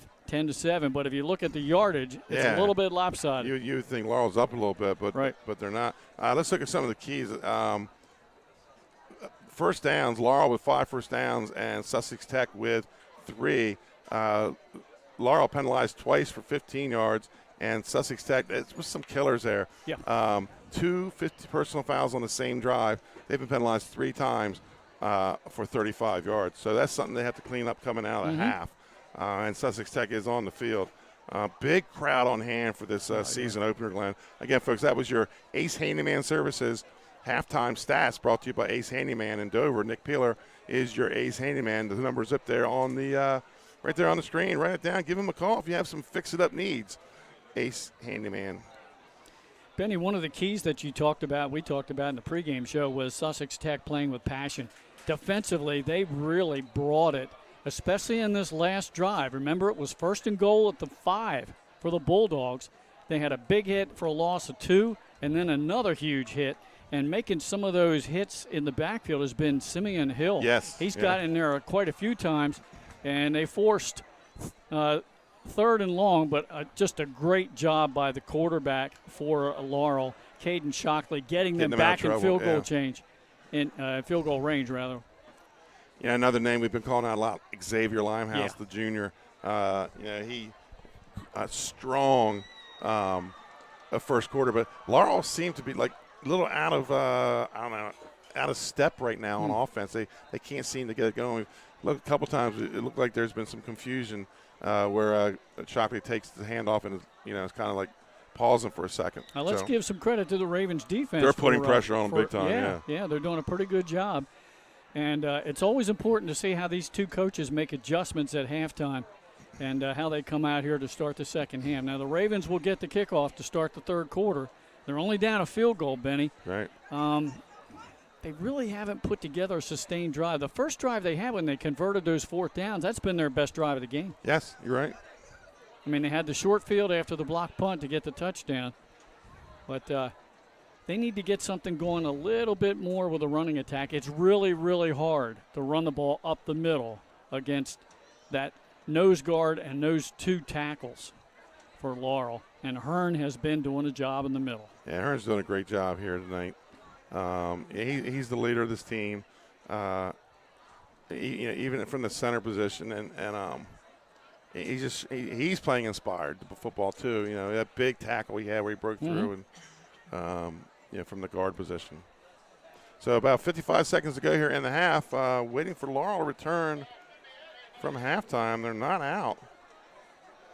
So I don't think here they come through the gate right now. So that was a long talk over there. Yeah.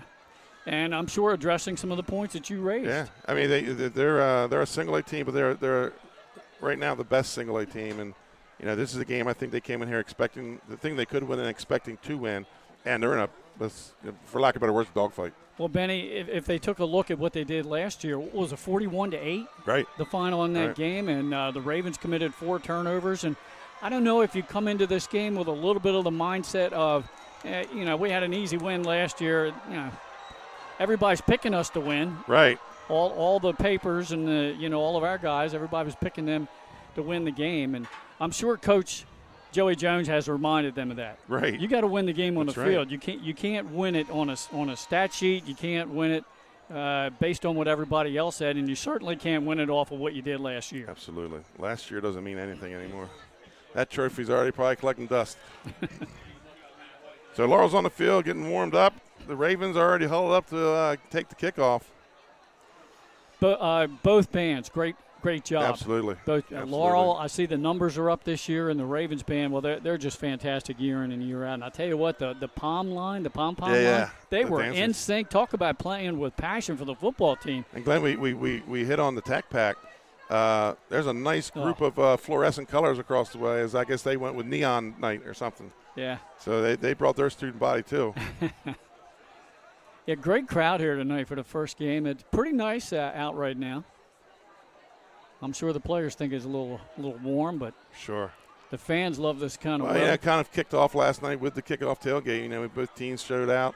A little cornhole competition. We got some interviews in and got a lot of insight from the coaches and players coming into tonight's game. And thank God that sun went down, man. It was rough looking to the right, man. It reminds me a little bit of Smyrna Stadium where you have to stare. Yes. Except they don't have a tree line. You have to wait for that baby to go down. You do. And if I'm not mistaken, Woodbridge, the press box faces west so does there Sussex as well. Central. Yeah. All right. Looks like both teams are done with their warm-ups before the opening kickoff here in the second half. Again, the Ravens will receive. Looks like they're going to go from our left to our right.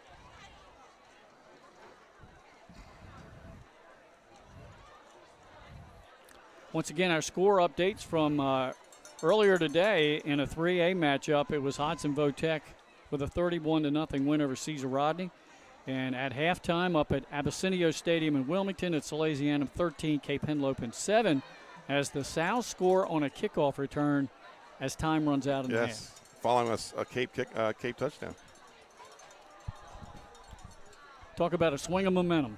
Absolutely, and then you got to turn around and come out in the second half, and that's kind of where Cape. Let's see what happens with the new head coach Mike Frederick, because Cape had their problems in the second half, mostly in the fourth quarter last year. So let's see if they can play all 4 quarters. So the Ravens are switching up. They're going to receive Benny and move from our right to our left.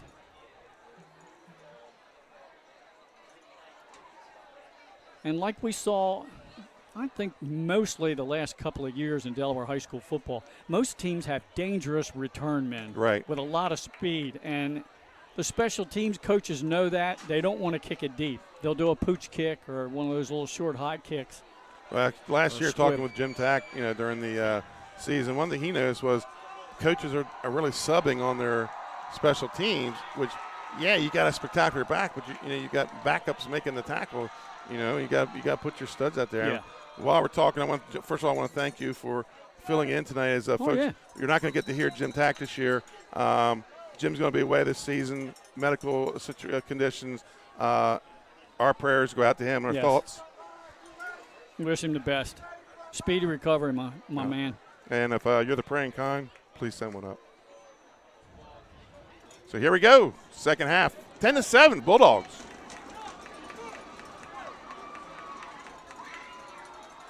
And it's a wobbly kick, going to be taken about the 23. Drops it, has to pick it back up and run out of bounds, hit out of bounds. Number 15, we called his name. No, sorry, 18. That was 18. Oh, was it? Yeah, Elijah Nibba. These fancy numbers, they look good, but man. Those fonts are a little hard. So 1st and 10 for the Ravens. Let's see if they can keep the magic going here. They had an outstanding first half. Looking in between the newspapers and us, and nobody has picked them to win this game, and they're in it. They didn't have a lot of yards offensively, but they took advantage of some miscues and turnovers. Now, it looks like Roach went out there, and he's hobbling. He's looking to the sideline saying, he's going down. Well, we find out who hydrated. Yeah. This is probably a cramp. He's sat, Yep. He's relaxed, and that's his first trip running on the field, and he's probably cramping up. And he did the smart thing, Benny. Instead of costing his team a timeout, he went right down to the turf so they would get an official's timeout. I saw him hobbling when he came onto the field. He should have probably just turned right around and came off. And that's our first injury timeout by Joint Physical Therapy, one of our new sponsors this year. Injury timeout, Joint Physical Therapy. So they're going to stretch him out. Roach has had a pretty good game, both sides of the ball. Yeah, we may see a few more of those stoppages before this third quarter's over, Glenn. It's usually when you see your cramps. 1st and 10 for the Ravens. Ball at their own 32-yard line. And seems to be some confusion getting the line set up. Handy under center. And it's going to be the first man through. That's Sample. And I think he may have been caught in the backfield there, Glenn. Loss of 1. 3 defenders in there, looks like led by Laurel's Owen Chafinch. Well, I can tell you right now, Glenn, if Sussex Tech does not have the ability to pass, Coach Hearn is going to pin his ears back and bring the pressure. Yep. So that time for the injured Roach, they brought in Luke West in the backfield. Now Roach they're still trying to stretch him out down here on the sidelines. It looked like a calf muscle. Right, yeah, usually that's what we get in the third quarter. And that's when the coach finds out who hydrated during the week and who didn't. I'll tell you what, when you get those in bed, those Charlie horses, man, they're a killer. 2nd and 11 for the Ravens. And going to roll out right, jump pass, incomplete. It's like intended for Sample, as what they scored on the touchdown with. Yeah. It's going to bring up a 3rd and 11. Pressure on him that time. He threw it a little bit low down at the feet. But there was good coverage, so you don't want to throw a pick there. 3rd and 11 for the Ravens. First minute of the second half. And Roach is still on the sidelines. Again, this is nothing serious. He's just got like a calf. Right. It's probably going to take him a series or so to get it worked out. Well, this was Of course, for me, if I get one of those at this age, I'm out for the week. 3rd down for the Ravens. They had 2 guys in motion there, didn't they? Cool. Yeah. There's a flag on the play. Yep. And they ran into each other. Yeah, West got the ball. I think I decline this if I can. Yeah. Because there's going to be another loss on the play. Yeah, it's going to be declined. It's going to be 4th and long. So penalty decline because they had 2 men in motion, so it's illegal shift. And they end up losing on the play. So it's going to be about a 4th and 14 if my yard guy will stand still. Yep, 4th and 14. Yep, back at the 27 and a half. So Laurel's defense does its job. 3 and out for the Ravens. And back deep is number 2, Kylese Wilson. And we saw what he did on the first punt that didn't count. Yeah. It was an 80-plus yard punt return, but called back for a holding penalty. High snap brings it down, and we have whistles on the play. Yeah, all over the place. Offsides, Laurel. It's still going to be 4th and long, maybe about 4th and 9. I think Laurel may have been coming for that because they're going with a short snap here, Glenn. Yeah, about a 10-yard snap.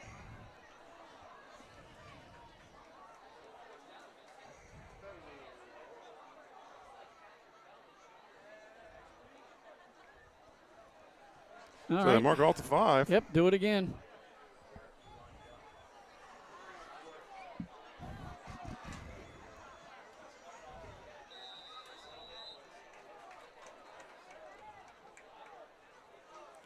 So handed the punt, better snap that time. Partially blocked. And the blocker got it. That's Bell. Yeah. Forget the partial. That was fully blocked. Right. I was looking up. He was in there. And nothing was there. Right on the foot, and he just took it right off the foot of the punter, Jeremiah Handy. Big turnover to start the second half for Laurel. Second turnover of the game for Tech. So deep in their own territory at their own 26 is where Laurel's going to take over, 1st and 10. Wow. So both teams have had blocked kicks, blocked punts. And now the Ravens want to call timeout here. And we're going to take one with them here, Glenn. 10-14 to go here in the third quarter. Laurel 10, Sussex Tech 7. We'll be right back. Hi, I'm Scott Kammerer from Sodell Concepts. Today we're at Thompson Island Brewing Company in Rehoboth Beach, Delaware. Come check us out. Located in the Rehoboth Gateway next to Blue Coast Rehoboth, Thompson Island will follow the Sodell tradition of serving beautiful, simple food that will pair perfectly with our fresh homemade beer. Thompson Island is a perfect place to have dinner with your family, enjoy happy hour with friends at the bar, or spend a day in the beer garden playing bocce ball and ping pong. Thompson Island Brewing Company in Rehoboth Beach, Delaware, open 7 days a week. See you soon. And welcome back as the Ravens break their timeout. Had to take an early one here. I think they've had a little bit of trouble getting guys on the field, Glenn. Yeah. There was some confusion on that whole offensive series. So 1st and 10 at the 26 for the Bulldogs. Wilson goes in motion, handoff to Bell, and he's going to get wrapped up about a yard on the carry. It's going to bring up 2nd down. Ryan Cooper on the stop. He shot the gap, got him around the ankles, and slowed him up enough to bring him down. Minimal gain. Yeah, since that one long run by Limehouse, I mean, Laurel really hasn't broken away. No. You know, the Tech linebackers are keeping it. Shockley had one good run, but the linebackers are really making the plays, and the secondary's coming up and making the stops. It looks like they gave him 2 on the play. 2nd and 8. Ball at the 24. It's going to be Bell again. Spins out of a tackle. Oh, no, I'm sorry. This is Wilson, and he's in for a touchdown. Kylese Wilson and the Dogs on the board again. Nice effort in the open field. A couple of spin moves. Broke a tackle or two. Nice run by him, and they convert on the turnover. And I talked to Coach about, Javier White being gone. We said that this kid could be that guy. Yeah, you mentioned that a couple of times. Right. So 24-yard touchdown run for Wilson. Perez on the kick. Good snap. The hole's down. The kick's up. Ooh, plenty of distance. He nailed that one. So we're going to take another commercial timeout, folks. Your score, Laurel 17, Sussex Tech 7. We'll be right back. For over 15 years, our company has been building homes in Sussex County, Delaware. We offer a completely comprehensive program for our customers that makes building a new home enjoyable. At Capstone Homes, we have access to lots in our amazing communities or through our realtor partners. Visit with our team of professionals for a completely comprehensive experience. We can handle absolutely every part of building a new home for you and your family. Create your new home. Create a Capstone home. For over 50. And welcome back, Glenn. At the end of the game, we will have the Active Pest Solution Pest of the Game as well as the Louis Pizza Player of the Game. So 2 post-games awards. So start keeping in the back of your mind who you think is our guy. As the Bulldogs get back on the field, 9:21 left to play here. And they'll be kicking it away. I almost get the feeling, Benny, that after the talk and the adjustments at halftime, that this is a pretty important drive coming up for the Ravens. Yes, yeah, absolutely. Now you're down by 2 scores. We talked about them not getting too deep in a hole. They played very well up to this point, except for the turnovers. And they kick it away. A little pooch kick. High and almost like, maybe should have fair caught that. Yeah, it was. But able to hold on to the ball because there's a lot of Bulldogs there. Almost a stride away from that being a Laurel football. Right. Good speed on that far side on special teams. I was going to say, maybe think about fair catching that one. I mean, it was a lot of hang time, and he got about 2 steps, and he had to start eluding Bulldogs. Yeah. And, of course, the main reason you do the fair catch is they're bearing down on you, running full blast. You'd easily turn the ball over. But good job to hold on to it. Gets the ball out to the 32-yard line. 1st and 10, Ravens. Now, did Roach come back in, Benny? Yes, he's out there. That's him in the huddle. He's still kind of a little gimpy. Yeah. I have to keep an eye on him. He's really favoring the one leg. And he's the lone back in the backfield. And they're going to toss to him, and he's not running good. No. Guess who's in there? Hearn. Right. They loaded up the strong side to the near side of the field. They had a couple of wide outs and a slot back. And the pitch out was designed to get some good blocking on that strong side. Boy, Hearn just got right through it. I'm watching Roach, and he can't put that heel down. He's coming down. Yeah, he's coming out. Look, coming in for him is Dylan Platea. 8:40 to go here. 2nd and 10. No gain on the play. And Platea will line up as wide out.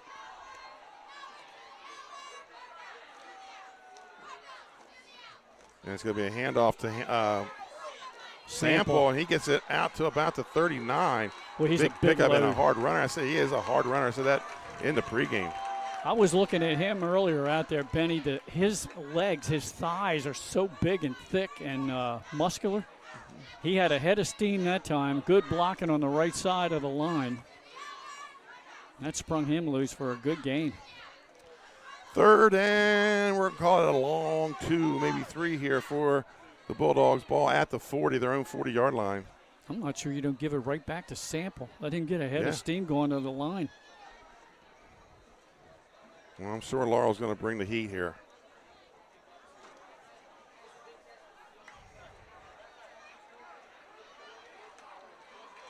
It's a fairly tight formation. Under pressure, that's Xavier Lime. Oh, this is Xavier Limehouse. Wraps him up. Yeah. Gets the sack. And they're going to call a penalty on 55. Marquise Thompson for a late hit. I'm not sure he just didn't fall down. Yeah, it's hard to see. I got blocked out by the pole that time. A blitzer got in there. Right. And then Xavier Limehouse finished it up. And folks, another joint physical therapy timeout. Somebody might be hurt out there. I think it's another cramp. Yep. There's another Raven on the ground. But coming in that time for Roach was actually Luke West again. As Dylan Platea well, if this is a 15-yard, that's going to be enough for first down. Yep. Well, if it's a personal foul, it should be. Right. It's automatic anyhow, right? Correct.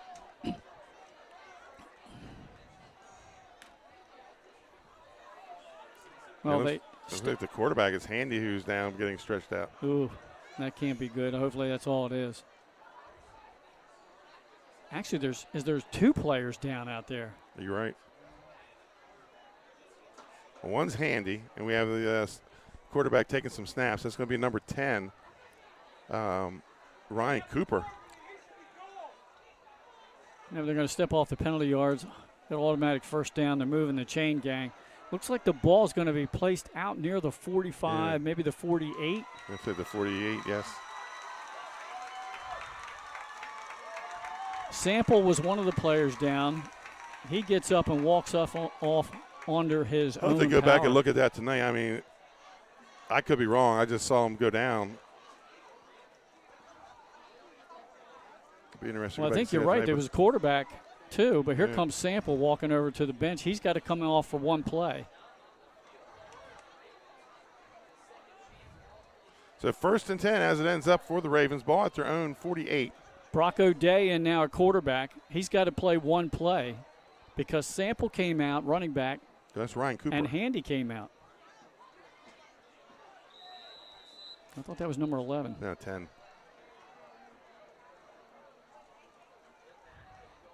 Handoff up the middle, nowhere. Nowhere to go. Nowhere.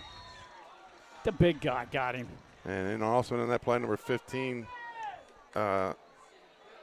Tate Walls again. Thompson just wrapped him up at the point of contact and drove him back. Loss of 3 on the play, 2nd and 13. Well, quarterback Handy is still out. Yeah, he's right down here in front of us getting stretched out. Yep. I see there was an 11 that went in the game. That's what crossed me up. Yeah. Ryan Cooper, this is his first year playing football at Tech. Luke West got the edge. Yeah. Almost got back to the original line of scrimmage, Benny. Going to go out of bounds. It's going to be about a 3rd and 10. Anyways, back to this backup quarterback here, Ryan Cooper. Ryan Cooper started out at Cesar Rodney as a freshman. Oh, really? Family moved to Milford, and he chose to go to Sussex Tech and didn't play football last year, but playing it this year. He's also a wrestler for the Ravens wrestling team and went out with Team Delaware to Fargo this year. So Fargo, North Dakota? Fargo, North Dakota, yeah. And I think we've got a penalty. Do we have a penalty on it? Yeah. A holding. I didn't even see that flag go down. So where we had at least a first quarter almost penalty-free, this third quarter not starting out without a lot of. This is our 3rd penalty already. Yellow hankies. And we're not quite halfway through, almost. So that's going to make it a 2nd and long. It's about 2nd and 27. Here comes the heat. Oh, didn't even get set up. Nah. There's a whole bunch of Bulldogs in there, Hearn being one of them. Yeah, and the other one in there was Limehouse. Hearn's getting a little pesty. Nope. Yeah, actually, pun intended. Well, 3rd and I don't know what page you go to your playbook in this one, Glenn. Looks like 3rd and 31. Yeah, about 3rd and 31. Got your backup quarterback in. Now, see, I'd do a quick punt. Yeah, a little quick kick, right? Yeah, nobody's back. Gain a little field position. They're going to go under center. And they'll hand off up the middle. That's the number 15, Hill. He swarmed. Just swarmed. Maybe 2 on the play. This Bulldog defense starting to get tenacious, Glenn. Now, who punts? Well, I saw Handy get up, but he took his shoe off. So now he's got to get his shoe back on before he can punt. So in the punt is going to be 10, Ryan Cooper. I would do 1 step and get it off. Don't take more than 1. Yeah, don't play around. Do it like I did in our promo. Kicked it all the way to Wilmington. I had pressure coming. Right. Well, we're going to get a timeout by the Ravens, and that's going to be their 2nd. They're going to be left with 1 timeout left. Yeah. They take it with 5:12 to go in this third quarter. They're already down 2 scores now. It's the first 2-score advantage of the game. Well, Glenn, since this third quarter, once Roach went down, we hadn't even run a play yet. It just caused all kinds of confusion. We had a couple penalties, a play where 2 guys run into each other, and they've just been able to not get back in sync right now. No. And now you got your quarterback out. You got your 2nd punter in punting, and, Laurel's got to be – and they're going to take is this the first one or the 2nd one? Did they just take another one? They just signaled. I believe, the 2nd time they signaled a timeout. Well, if that's the case. And Handy still doesn't have his shoe on. I think that's their 3rd timeout, correct? Yeah, Handy. Didn't they call back-to-back? Wasn't that 2 in a row? Gotcha. Okay, so we had an official timeout, and then Sussex Tech took a timeout. And, Benny, not only do you have your starting quarterback still off the field, Sample's off the field, too. Both of them with and Roach. Yeah, both. So 3 of them. 3/4 of your backfield is right now it looks like Handy has a knot in his shoe. They're trying to undo a knot. And we think Sample went down with a cramp like Roach did. Right. They're all stretching. So here we go. After all that, we're going to punt it away. 1 step. Very good. Good, smart thinking there. Oh, it's on the ground. Laurel's going to get it. Yeah, almost at midfield. So Sussex Tech almost averted some disaster. They kind of did to get it back out to midfield. I mean, right now, Glenn, that's win Sussex Tech getting out of that. Yeah. I mean, they're facing a 3rd and 31 with 75% of their starting backfield out of the game. Yeah. Now the onus is on their defense to try to make a stand here and keep it a 10-point deficit. Now we got another timeout. Let's see if they pick up. Let's see if they pick up the leg and straighten it out and bend it. And, yeah. Stretch it. This is the official timeout. Well, Joint Physical Therapy is going to be very happy. Their 3rd injury timeout of the game. They're in Long Neck, folks. Injury Joint Physical Therapy. Look them up on the internet.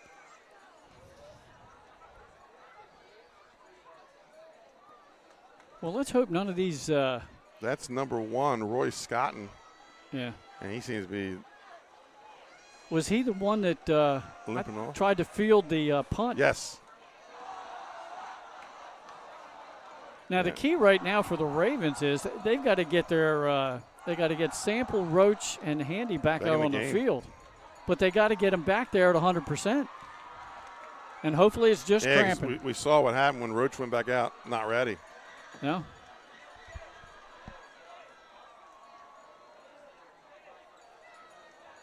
Laurel trying to take advantage here. 1st and 10 for the Bulldogs. Limehouse goes in motion, and it's a handoff to Wilson. Good tackle. And maybe a yard on the play. Number 6 on the tackle, Handy, so he's back in the game. Phillips on the tackle, caught him from behind and rode him down. So bring up a 2nd and 9. And Benny, you mentioned it, with the exception of the long 40-yard run and then maybe that touchdown run, that was about 25 yards. Right. Pretty much the Ravens have stopped the run of Laurel. You're right. They'll give them credit for coming to play. They're still playing hard. And give Laurel credit, too. Limehouse goes in motion. Toss to Limehouse. Cuts it inside. And he has the 1st down. There's a flag on the play.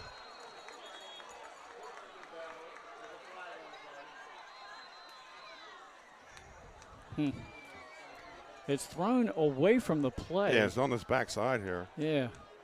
Probably a hold. On the near hash. When you're a coach, that always bothers you a lot. Yes. A penalty away from the play. Had nothing to do with the play, and it irritates you. And it's going to go against Laurel. That and clipping on a long run behind the runner. Yeah. Yep. After the runner's passed. When I coach, used to tell my kids, don't block behind the runner. There's the hold. So the flag was thrown at the Raven 45. Yeah, it was downfield. So that's going to be about a 5-yard when it ends up. 10-yard mark off, but a 5-yard penalty. It's going to bring up 2nd down and 14. Yep. With 4:14 to go in the 3rd. I'm going to keep an eye on some of these guys down here on the field that went out with cramping. Handy's back in. Yep. Sample is still trying to get that muscle stretched out. So 2nd and 14 here for the Bulldogs, and penalties are starting to pick up here in the 2nd half. It's been a long quarter.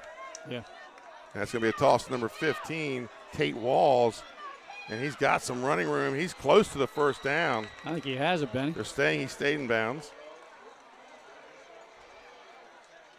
Finishing off the tackle out there for the Ravens was Cooper and O'Day. Number 15. Tate Walls. And that's going to be a 1st down.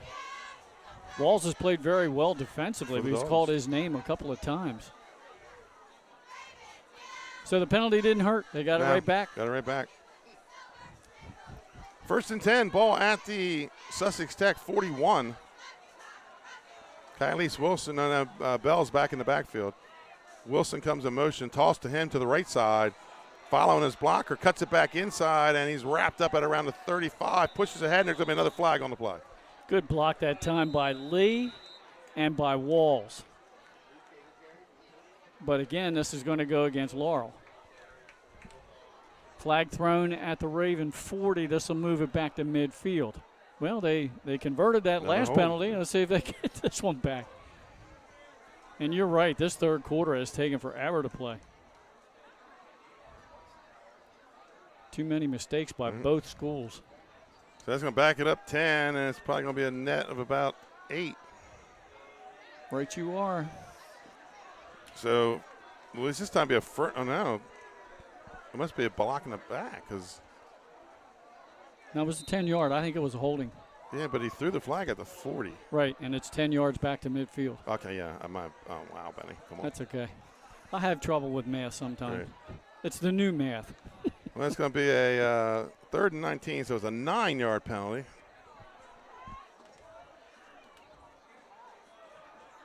Well, let's see if Laurel. Do it again? Yeah. 1st and 19. Run the option. And, oh, he might break away, and there it is. 50-yard touchdown by Caden Shockley. Benny, that's the longest play of the game. Yes, sir. And Caden Shockley goes around the left side, tucks it in down the sideline for a 50-yard touchdown. Got a good block, did a good fake, just a quick little fake to pitch, and then it was all his speed. And you can see how much bigger he is this year than he was last year. You know, he's going to tuck that ball a lot more than he did last year. So Perez on the kick. They don't have the block. And they they're missing a player. They don't have the right personnel in there. Good job of Shockley. That's why his job is count them up. Yeah. So you're the extra point attempt by Gonzalez. Perez snaps good, holds down, kicks up. This kid's a kicker, Glenn. Oh, yeah. 24-7 is your score. Laurel in the lead. Folks, we're going to take a commercial timeout. We'll be right back with more Delaware Live football powered by 302 Sports.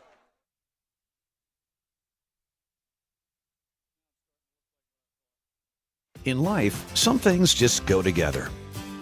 Like a burger and fries. And home and auto insurance from State Farm. So make it a combo. Combining your home and auto insurance could save you time and money. And who doesn't like that? Just call State Farm agent Juwan Johnson and find out how you could start saving today. It's just another way we're here to help life go right. In life, some things just go together. And welcome back to Georgetown. Laurel starting to turn it up, Glenn, and it all started on that defensive stand to start the third quarter, and they go up with a long run by Caden Shockley, the quarterback, for a touchdown, 50-yard touchdown run.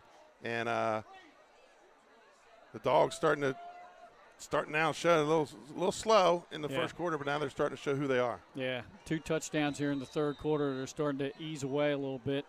And we'll have to see offensively if the 3 players can get back out there. There's that high kick again. He doesn't fair catch it. And he's hit hard. Yeah. Field position at the 35, but as they unpile. At the end of the third quarter, Salesianum leads Cape and Lopin 13-7, but apparently Sal's are moving the ball. 2:21 to play here. Returning the kickoff was Dylan Platea. And he didn't return it too far after he caught it. No. Let's give him credit for holding on because he got hit. Yeah, I'm fair catching that thing. All right, Benny, here comes the quarterback back out there, the starter, Jeremiah Handy. And Samples back in. So they got 75% of their starters back in now as opposed to out. Now and West is the other running back. Let's see how they look out there after those injuries. Hand off to Sample, sidesteps through the line, picks up about 3 on the play, second down. He is a hard-nosed runner. He's like your typical fullback. Yes. In a sport where you really don't have too many fullbacks anymore, Benny. Yeah, at the higher levels, fullback is a dying breed. It's like a dinosaur, I guess. Yeah, most teams would go with a spread offense. They have 3, 4 wideouts in a play, sometimes 5 if you're Smyrna. Right. Under 2 minutes to play here in the third quarter. Speaking of Smyrna, shout out to the fine PA announcer up there for many years, John Clark, good friend of ours, good friend of the program. He has us tuned in tonight. Good for him. Sitting back in the Barcode Lounger. And a little mix-up in the backfield. He's going to tackle for a loss. That's Hearn. At both sides of the ball, he's just been a beast. Hearn is making his presence known here in this game.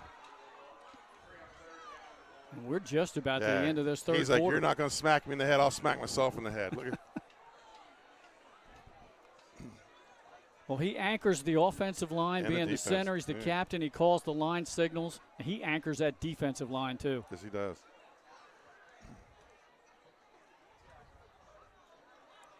And it has been all Laurel here in this third quarter.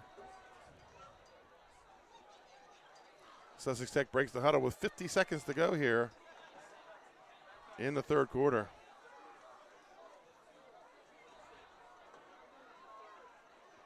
Motion going away and counter. Oh, picked up from the backfield. I think that was Bell. Yeah, good tackle by Bell.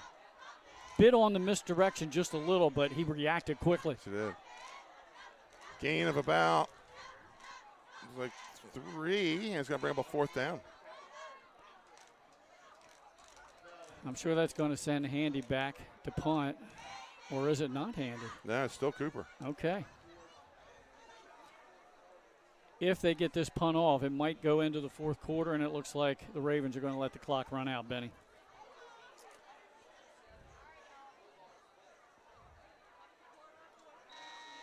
And that's the end of the third quarter, folks. Your score from Georgetown, the Laurel Bulldogs 24, the Sussex Tech Ravens 7. We'll be right back with fourth quarter action.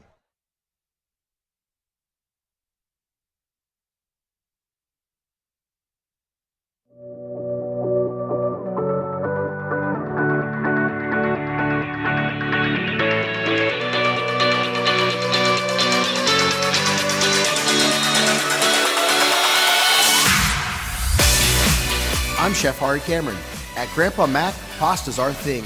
We serve quality food fast that's not fast food.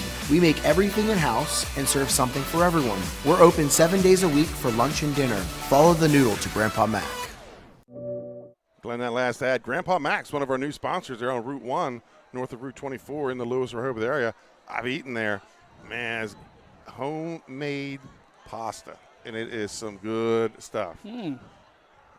Do they have gluten-free? They do. Yes, they do. Hey, good. That'll take care of my wife and one of my grandkids. I probably should too, but the pasta's so good. Grandpa Mac's out on Route 1, just north of Route 24 on your southbound side. Folks, check them out. New sponsor. Excited to have them aboard. Yeah, thank you so much. Love having them on board. So we got a fourth down. I don't know where our marker went. So 4th and 5. No, he's going to move. Now it's a 4th and 7. And the dangerous Wilson is back deep. And he kind of shanks it, but he's going to get a nice bounce. And he's going to pick it up. And turns on the jets, cuts inside. Still on his feet, cutting back across the field, has a block there. Kylie's Wilson. And there's going to be a flag on the play as he takes it down to about the 5, and he's going to be a one upset character. He's exciting, I'll tell you that. He's fun to watch. Reversing his field of motion, goes from the far side all the way over here. That's going to be a block in the back. I saw that. Yeah. If I had a flag, I could have thrown it because there's 3 on the field. All right, so if you're Wilson, you go to the special teams unit during the week before your next game. You say, guys come on, we got to clean this up a little bit. Come on, score. Let's be better. Oh, man. Oh, boy. He picked that up at the 34, Benny. Like a ground ball. Picked it up that was well over a 65-yard return, and, of course, some of it now is going to be step back off. Our own Mike Lang says the Sows are now up 20-7 with 9:31 left to play in the game. And, Benny, they're going to bring this all the way back to the 40 of Laurel. All the flags we saw were down there around the 20. Yeah. There must have been one on the far side that we didn't see.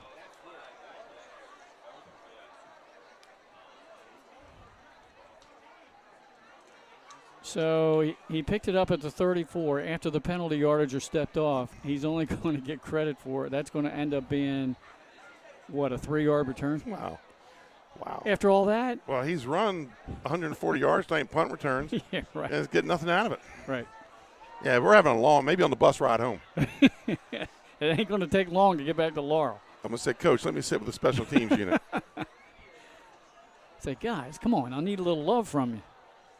I appreciate you paving the way, but it's got to be legal. Come on, man. Help me out.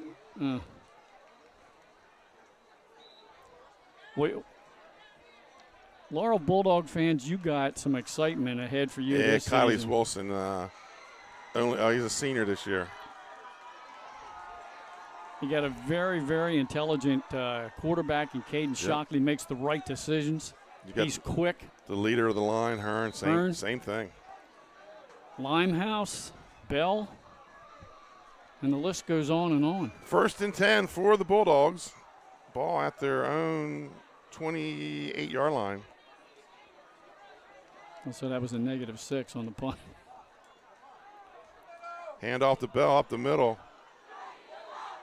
Fumble? The ball got loose.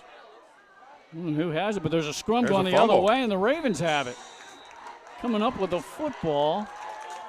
That's number 15 for the Ravens, Simeon Hill. Yeah. And he's had a good game defensively.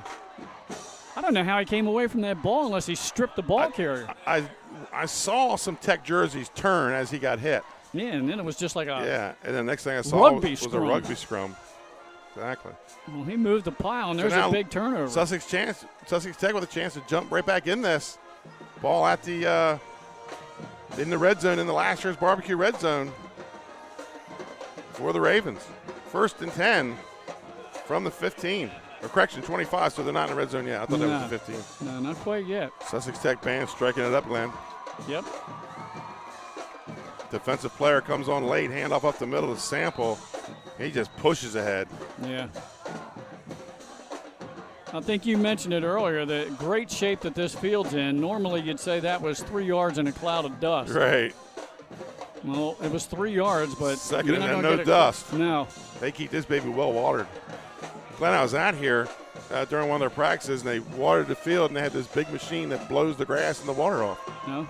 So they take real good care of this field. It's in great shape. 2nd and 7 for the Ravens.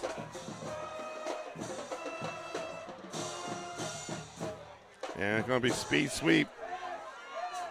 That's number 14 on the carry. Braden Lucas picks up a couple on the play. And Glenn, I don't know if you've ever been to a Sussex Tech game, but your fourth quarter, you're about to get some real excitement from the band. Okay, Zane Adams was on the stop that time after a minimal gain. I mean, he got about 2 or 3. 3rd and 5. I'm sorry, that wasn't Zane Adams. It was Nair Farlow from Laurel who made the stop. I got to make sure what chart I'm looking at. Red Laurel, white Tech. 3rd and 5 for the Ravens. Ball at the Tech 20. It's going to be Sample right side, nowhere to go. That was number 1, Scotton on the stop. Yep. Shot the gap. Brings up 4th down.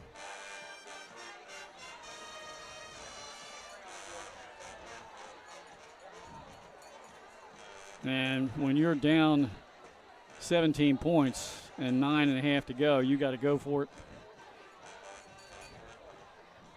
Now they came up with some really good 4th down conversions early in the game. Can they do it again? Here are the Ravens.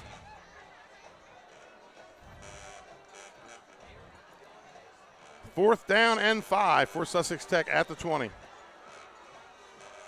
Handy under center. Toss to Sample. Initially has to take a step back. And he cuts it up. He's going to be close to the 1st down. I think he got it. He dove across the line.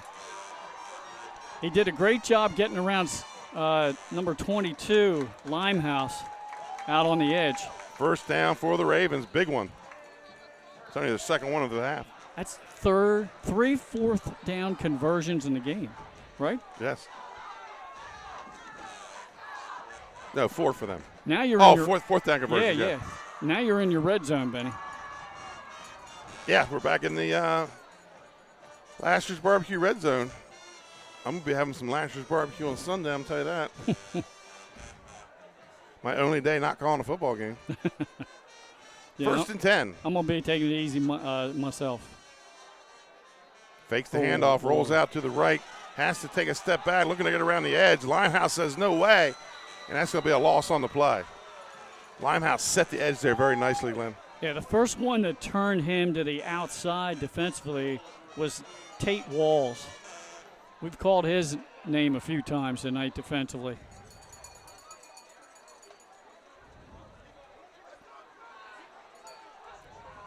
The clock, the ally of the Laurel Bulldogs. 8 minutes to go, Benny. Going to bring a loss of 3 on the play, bring up 2nd and 13.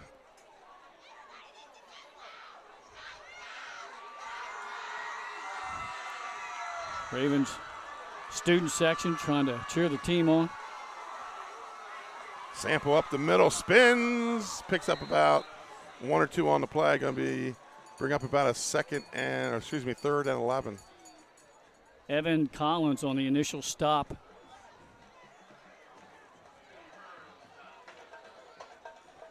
No gain on the play. No, gain of 2. It was a second and 13. Oh, it was? Okay. Yeah. So 3rd and 11. And, now it's a 3rd and 12. My yard marker guy, man, can't stand still. Yeah, we haven't changed things on the scoreboard. We'll see.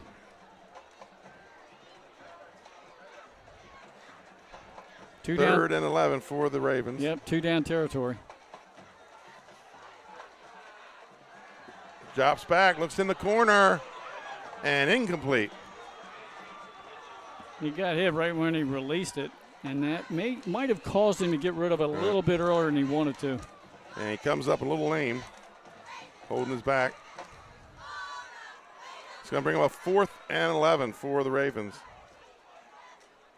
Looked like might have been a little miscommunication there. Like he wanted the receiver to go to the post. Right. And they're going to take another timeout. That's their final timeout. Yep.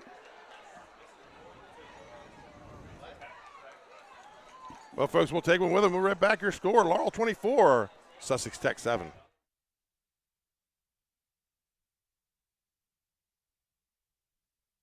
Congratulations, Dover Federal, on 60 years in business in Delaware. You've been by our side since our doors opened. Thank you so much for giving me a call on so many years ago when I had no credit. You helped our business grow into what it is today. As a military family, thank you for supporting the financial needs of servicemen and their loved ones. Happy anniversary, Dover Federal Credit Union. Happy anniversary, Dover Federal. Thank you. Thank you. Local people, local decisions, Dover Federal. For over 15 years, our company has been building homes in Sussex County, Delaware. We offer a completely comprehensive program for our customers that makes building a new home enjoyable. At Capstone Homes, we have access to lots in our amazing communities or through our realtor partners. Visit with our team of professionals for a completely comprehensive experience. We can handle absolutely every part of building a new home for you and your. Coming out of the Sussex Tech timeout. Andy Fumbled under the center, snap. ball on the ground. That's going to be a turnover on downs. Yep. Laurel takes over. 6:46 to play. Laurel with the ball, leading 24-7. Benny, how many turnovers is that now in the game? Is that 6? Well, there's been 6 turnovers. That's just, for me, a turnover on downs because Tech recovered it. Well, true. Yeah. And we got another 2 block punts. Another friend of 302 Sports tuning in tonight, viewing the game, Twitter Phil up in the Twitter Smyrna area. Phil. And he says, it's fun to watch the Laurel team. Well, you know Laurel is red and white. Smyrna is red and white. There you go. So Twitter Phil, we get the connection. Right. Twitter Phil loves his Eagles.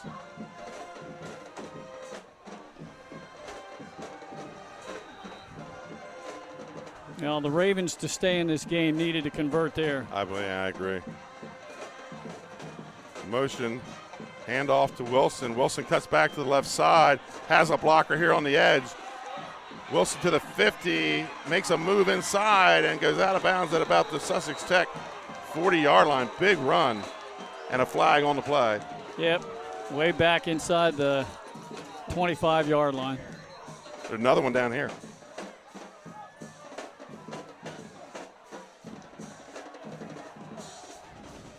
So Ladies and leads Cape and Lopin 20-14.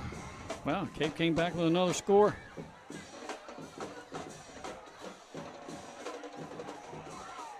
So the Laurel players are motioning that these penalties are both against the Ravens. We'll have to check and see. So, Benny, once again, you're going to be over at Colonel Richardson with the Seaford Blue Jays. American Corners. Yeah, American Corners. I heard you saying that last night. That's your game tomorrow night. I have Dover and Arundel coming over from Arundel County, Maryland. That's at Dover High. Also, the upstate crew tomorrow night at Abyssinia. They have a 2A game against Howard and DMA. And then Saturday, you and I have a 3A matchup in Newcastle. William Penn hosting the Golden Knights of Sussex Central. So the referee's having a long discussion here with Brad Ellingsworth, head coach of Sussex Tech. I think looks like Joey Jones is calling a timeout to settle his kids down. Yeah. So here's the call. Well, maybe not. I think well, they're stepping it off down deep into Laurel Tech territory inside the 15 at the 12. And here's the call. Personal foul, face mask, Sussex Tech. Well, what was the flag up here? Personal foul, Sussex Tech. Okay, so face mask back there and then another one up here. You know, Laurel's been the more penalized team, but the Tech penalties have been more painful. Yeah. And personal fouls, you add them both up. And the officials are writing those uniform numbers That's right. down on those little cards they keep.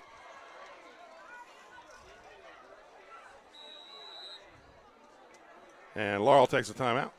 And Glenn will just stay right here with it. Yeah, okay. Well, I think you and I both thought coming into the game that the prohibitive favorite was the Laurel Bulldogs, the defending 1A champs. Right. And the Ravens had a rough start to the season last year. They came back and, won 4 out of their last 6. 5 out of the last 6. Including the playoff game. Right. And I think the Ravens have played well tonight for the most part, especially on defense. Right. Get a little bit more offense going. Hopefully the players that went out were just cramps. They'll work on it during the week off and get back together. They have a pretty darn good Del Castle team coming back down here next week, so they need to regroup. And I guess this is now Laurel's timeout. Yeah. It's been a long break. Yeah. With the penalties and then the timeout. I'm going to have to stand up so I can at the end of the game.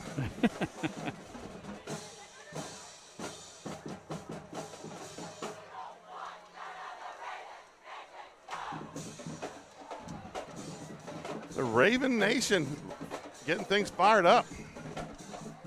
Good thing, because we've been on about a 3-minute break here with this sorting everything out. So next week, Benny, Laurel will get their home opener against another Bulldog program. Battle for the bone. Yep. The Brandywine Bulldogs, the Blue Dogs. Right. Laurel being the Red Dogs. 6:34 to go, and there's our ready-to-play whistle finally. Shockley goes under center. And hand off to Wilson, and he just follows his blockers and gets it down close to the 5-yard line. He's still gone. Good Lord.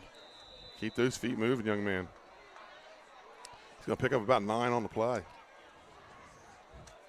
So, Glenn, should Laurel score here, they have made the turnovers and the penalties really sting for Sussex Tech. And I think it's something that Brad Ellingsworth is going to address probably in film tomorrow. Yep. Second and call it a long 2.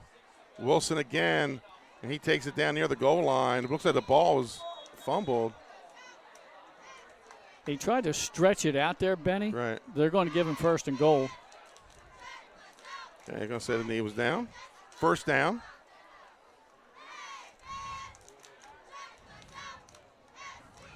So 1st and goal from, it looks like inside the 1. Yeah, it's real close. I imagine Kyle East Wilson's going to finish this off.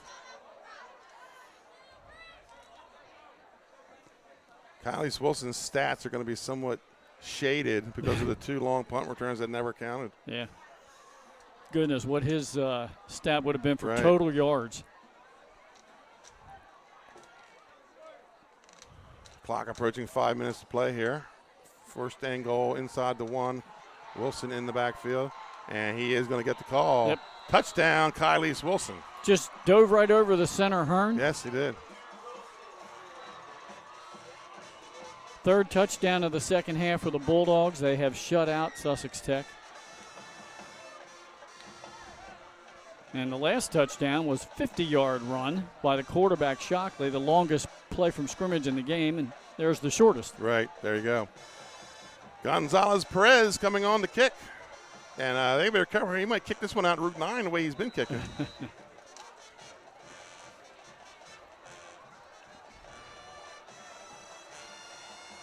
Shockley, the holder. There's going to be a lot of special teams talk at Laurel this year. And the player doesn't come on the field and it's the guy that scored the touchdown. Snaps good, holds down, kicks up, and kicks it over out of the park. Folks, we're going to take a commercial timeout. Your score: the Laurel Bulldogs 31, Sussex Tech 7. We'll be right back.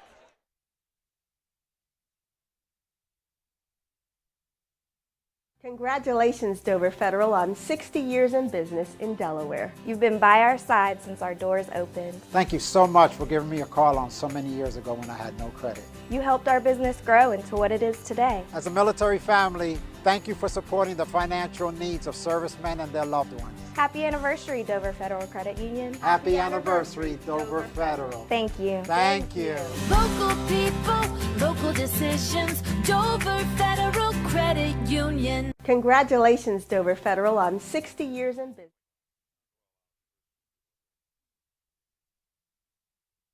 And welcome back. Score 31-7. Glenn, a little reminiscent. I don't remember how exactly the scoring went, but it was a tight halftime game, and Laurel broke it open in the second half. So kind of the same thing this year.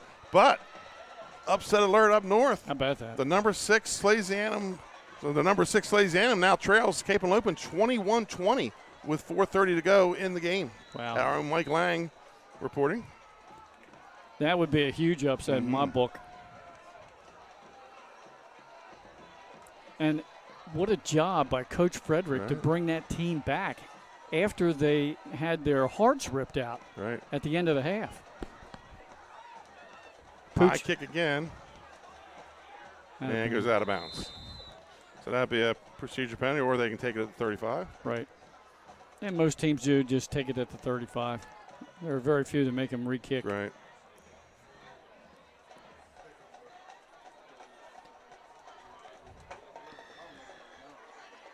Still waiting for the coach to make a decision. And they're just going to take the ball at the 35.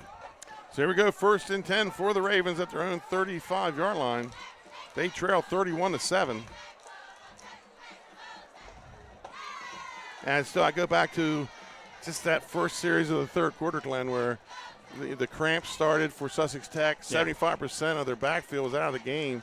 A lot of confusion. They had to burn a couple timeouts and just never got it going. No, that happened, and then Laurel took advantage of the mistakes. So like I said a few moments ago, you're a Laurel Bulldog fan. I think you got a lot to look forward to this year. They're going to be very, very competitive again in 1A. Yeah, and they're up in this game 31-7, and Joey Jones has a lot to clean up. He can clean up. Yes. 1st and 10, I formation for the Ravens. It's going to be a toss race side through the hands, and going to be a fumble. Is that a flag or a marker? Luke West came back up with that ball. Well, I just saw something go down. It may have been the marker. Yeah.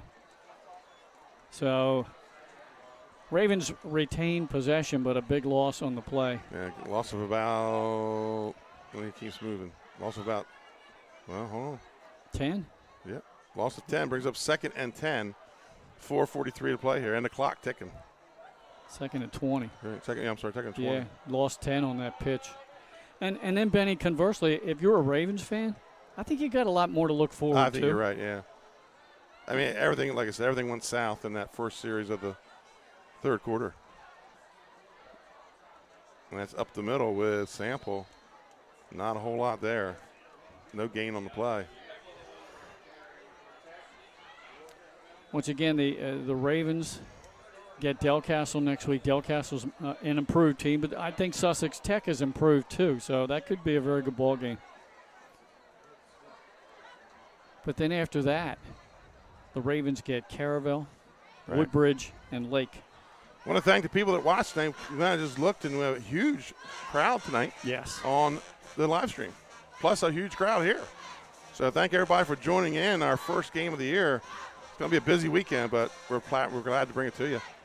Speed sweep to number 3, Luke West. I'm sorry. Yep. And maybe a yard on the play. It's going to bring up a 4th down. Wonder if we'll see Cooper come back in and punt. I think. Now there's another Raven player down. And time for another joint physical therapy injury timeout. Hope this is a cramp. Are they holding a joint? Or, yep. Yeah, it's another cramp. As soon as they snatch that ankle up. It's like, that's not a knee. Yeah.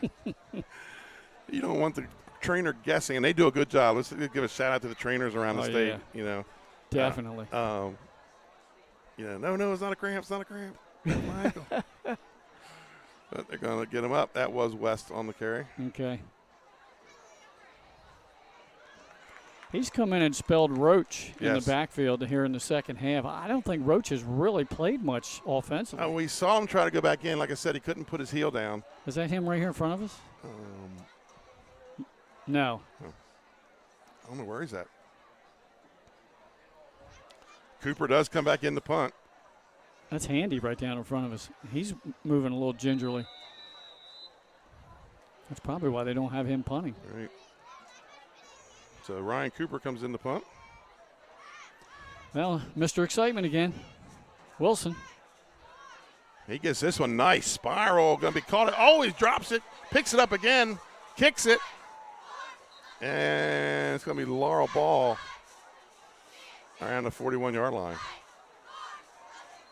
That's a hard ball to catch there, running at it at full speed. Yeah, and it was kind of wobbly. But no Texan recover it. Yeah. 3:07 left, chance to get on the board again. That was a very unenthusiastic fumble recovery there. And very unlike Mr. Wilson. Right. Was that Wilson? Was it Wilson? I think it was Wilson back. Maybe it wasn't that time. It was a 2 or a 1. Anyway, 3:07 to go. Tech gets the ball back. Ball at their 41. Their own 41. That was number 1, Scott, and returning that punt that time wasn't Wilson. Remember, coming up at the end of the game, we'll take a quick commercial timeout. We'll have some post-game stats. We'll have the Active Pest Solution Pest of the game and the Louis Pizza Player of the game. Our cameraman, Trey Mitchell, will get down in the field, get their pictures, and we'll try to get them posted up on Twitter later tonight. First and 10, a lot of movement there. No flag, though. Ooh, ankle tackle made, or Sample was going to make a lot more on that play. Sample picks up about 3 on the play. 2nd and 7. He almost broke that one.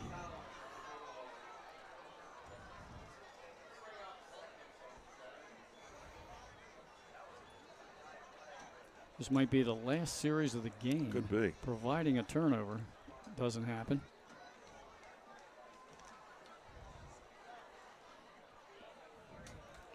Second and 7 for the Ravens. Approaching 2 minutes to play in the game.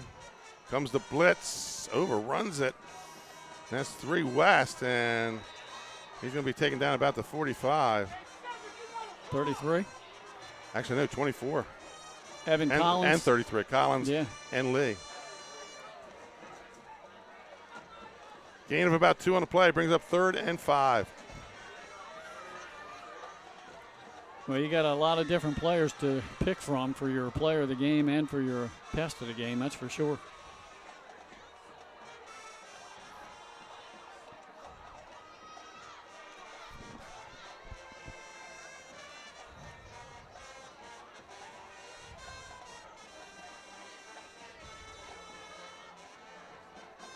Well, that's going to be an offsides. Yeah. Somebody trying to jump the snap count. And that's going to be very close to a first down. Yeah, I think it's going to be a little short. He looks like he's a little bit more than 5. Should bring up 3rd and inches. Now, wait a minute, ref. He started to move. Oh, they're marking it off on the sideline over there. I don't know, they might give the first down here. Yeah, they are going to give Sussex Tech. So 1st and 10 for the Ravens. Move the chains. But we only have 60 seconds to go. Right. 1st and 10.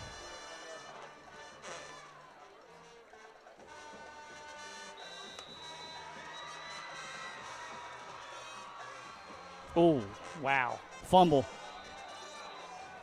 Or are they going to call the play dead?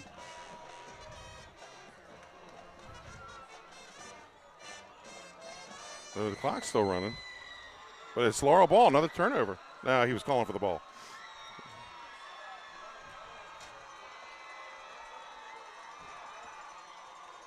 Yeah, it looks like Sussex Tech's going to let the clock run. 24 seconds to go. Yeah. The refs picked up the ball. I guess they don't have to snap it again, and they've indicated they're not. So the official has the football in Benny. I think the clock's going to run out on this season opener.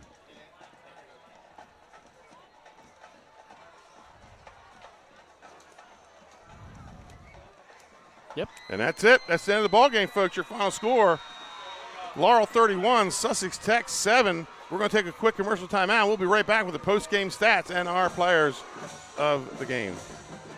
We all know that choosing the right company for home preservation can be challenging. Your home is your castle, and only the best and most trusted will work, right? Of course. So why is Ace Handyman Services different and the right choice? We take great pride in our easy, no-hassle scheduling and communication process. You call, we answer, and we listen. Or take advantage of online booking 24/7. Once we understand your home needs, we schedule a craftsman to arrive at a convenient time for you. You then receive a pre-call the night before from your craftsman. On my way text notification so you know when to expect your craftsman to arrive. Regular updates on the progress of your job. Even follow-up prior to any warranty expiration dates. Easy, convenient, no surprises, ever. Our commitment is to treat your home, your family, your time, and your privacy with respect. Rest assured, you are always our top priority. Our multi-skilled craftsmen will complete the work on your home in a workmanlike manner. If we don't, we'll come back to make it right. It's what we do and have been since 1998. Simply put, we're different. Ace Handyman Services, bringing helpful to your home.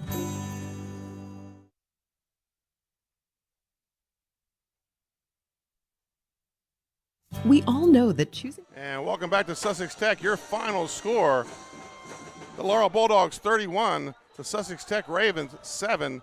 And Glenn, we're going to get you to the post-game show with a little background music here, as the Sussex Tech band kind of plays us out. Let's go to the final stats of the game. Laurel with 272 yards, all of it on the ground, 10 first downs, 3 turnovers. That's something they're going to have to clean up down the road. Yep. Sussex Tech was 62 yards, 12 passing, 40 rushing, 7 first downs. Again, 2 turnovers. But the biggest thing with Sussex Tech was penalties. 4 personal fouls in the game. Let's go to our individual stats. Xavier Limehouse, 6 carries for 43 yards. Bell, 9 for 30. Shockley, 7 for 104 with a touchdown. Wilson, 6 for 80. Sample, 15 for 24 for Sussex Tech. He also had a touchdown catch. And Handy was 1 of 6 for 12 yards with a touchdown. Glenn, can you give us the scoring drive? Yeah, in the second half, it was all Laurel. I mean, a tight game at halftime, just 10-7. But the Bulldogs scored on their first drive after a block punt. It was a 25-yard touchdown run by Wilson. Perez kick made it 17-7. And then with 2:28 to go in the third, a 50-yard touchdown run by quarterback Shockley, showing a lot of speed. Perez's kick extended Laurel's lead to 24-7. And then in the fourth quarter with 5:11 to go, Laurel on a 1-yard touchdown run by Wilson. Perez's kick was good again, and that brings us to the final 31-7. All Bulldogs in that second half. Before we get to our players of the game, Glenn, my own Mike Lang reports with 1:17 to go in Abysinio Stadium. Salesianum scores and gets the 2-point conversion. They now lead Cape and Lupin 28-21 up in Wilmington. So a thriller up there. Yeah. Let's go to our active pest solution, pest of the game, but we can't do that until the ants hit the screen, Glenn. Ants must be on the screen before we get one of Jim Tack's favorite moments of the game, that and the Lasher red zone. So our active pest solution, pest of the game, number 52, Hearn. Braden Hearn. We don't have his official defensive stats, but he was a pest. He was in there making tackles in the backfield, stuffing people, and he showed some great leadership tonight for the Laurel Bulldogs. On both sides of the ball, but he just blew everything up there in the middle. He became the exterminator for your pest player of the game. Or maybe somebody needs to find an exterminator. He's Arnold. He's the exterminator. There you go. Our Louis Pizza player of the game. This was a tough one, but we're going with number 2, Kylese Wilson. He was, yards he gained, 6 of 80 with 2 touchdowns, but he had 140 called back. He had a punt return for a touchdown called back, and then he had another long run. And, like you say, he's going to be on the bus tonight having a talk with the special teams guys. So, maybe he should buy them a Louis Pizza and or maybe 2 or 3 and clean that up. But a great game by Kylese Wilson. Trey Mitchell down there getting the pictures. We will have that up hopefully on Twitter later on tonight. So let's talk a little bit about tomorrow, Glenn. Yeah. I'm going to be in American Corners in the suburbs of Federalsburg. Is that a town or a village or what is that? It's like a community. Okay. That's shrunk. And I've never heard of it before. Federalsburg has taken it over. Okay. But what a better place to play on Labor Day weekend than American Corners. Okay. And that's where we're going to be as the defending Bayside South 1A champs. Colonel Richardson invites over a Seaford Blue Jays team that people are telling me to watch out for. So we're going to see. We're going to get to see it tomorrow night. We had both coaches on the show last night. Yeah. And it was what the one thing that Coach Jackson talked about was his kids, they're all related to like the Seaford kids, and he has a couple cousins and nephews on the team. So it's going to be a lot of fun. But that's going to be tomorrow night at Colonel Richardson. And let's talk a little bit of what's going on this weekend outside of high school football. Well, that's your game tomorrow night. Yeah, I have Dover hosting Arundel, the Wildcats, who beat Dover last year in the season opener in overtime by a point. So we'll see what Chip Knapp has in store for the Wildcats, bringing them over from Maryland in season number 2 for him. College football this weekend. Delaware will travel to Annapolis on Saturday at noon, and the Hornets are going to host Lincoln University at 2 o'clock. Glenn, I know I'm going to be on. Hopefully I can at least watch the opening of game day on Saturday because it's my birthday, and I have to ride up to William Penn for the game with you. But I will get home in time to see the number 5 Notre Dame take on number 2 Ohio State kickoff at 7:30. Any other games you're looking forward to? Well, that Delaware Navy game. Right. I think it could be close. I would definitely favor the midshipmen there at home in Annapolis. I'd like to see Delaware pull a huge upset there. I think it'll be close, but I can't see the Hens coming out on top. That's a wrap for our season opener here tonight, folks. For Trey Mitchell, Matt Westcott, Dave Marvel, and Glenn Frazier, I'm Benny Mitchell. Thank you for watching, and have a safe sports-filled weekend. From all of us here at Delaware Live, powered by 302 Sports, good night, Delaware sports fans. The things that matter most happen right in our own backyard. Our neighbors, our schools, the places we go, and the people we know. And now there's one news outlet where our story is told. Delaware Live. Locally owned, community-based news. Free to every reader, because Delaware's future belongs to all of us. Quality journalism we can trust to help us take on the day. Delaware Live. Our state, our news, our home. The things that matter most happen right in our own backyard.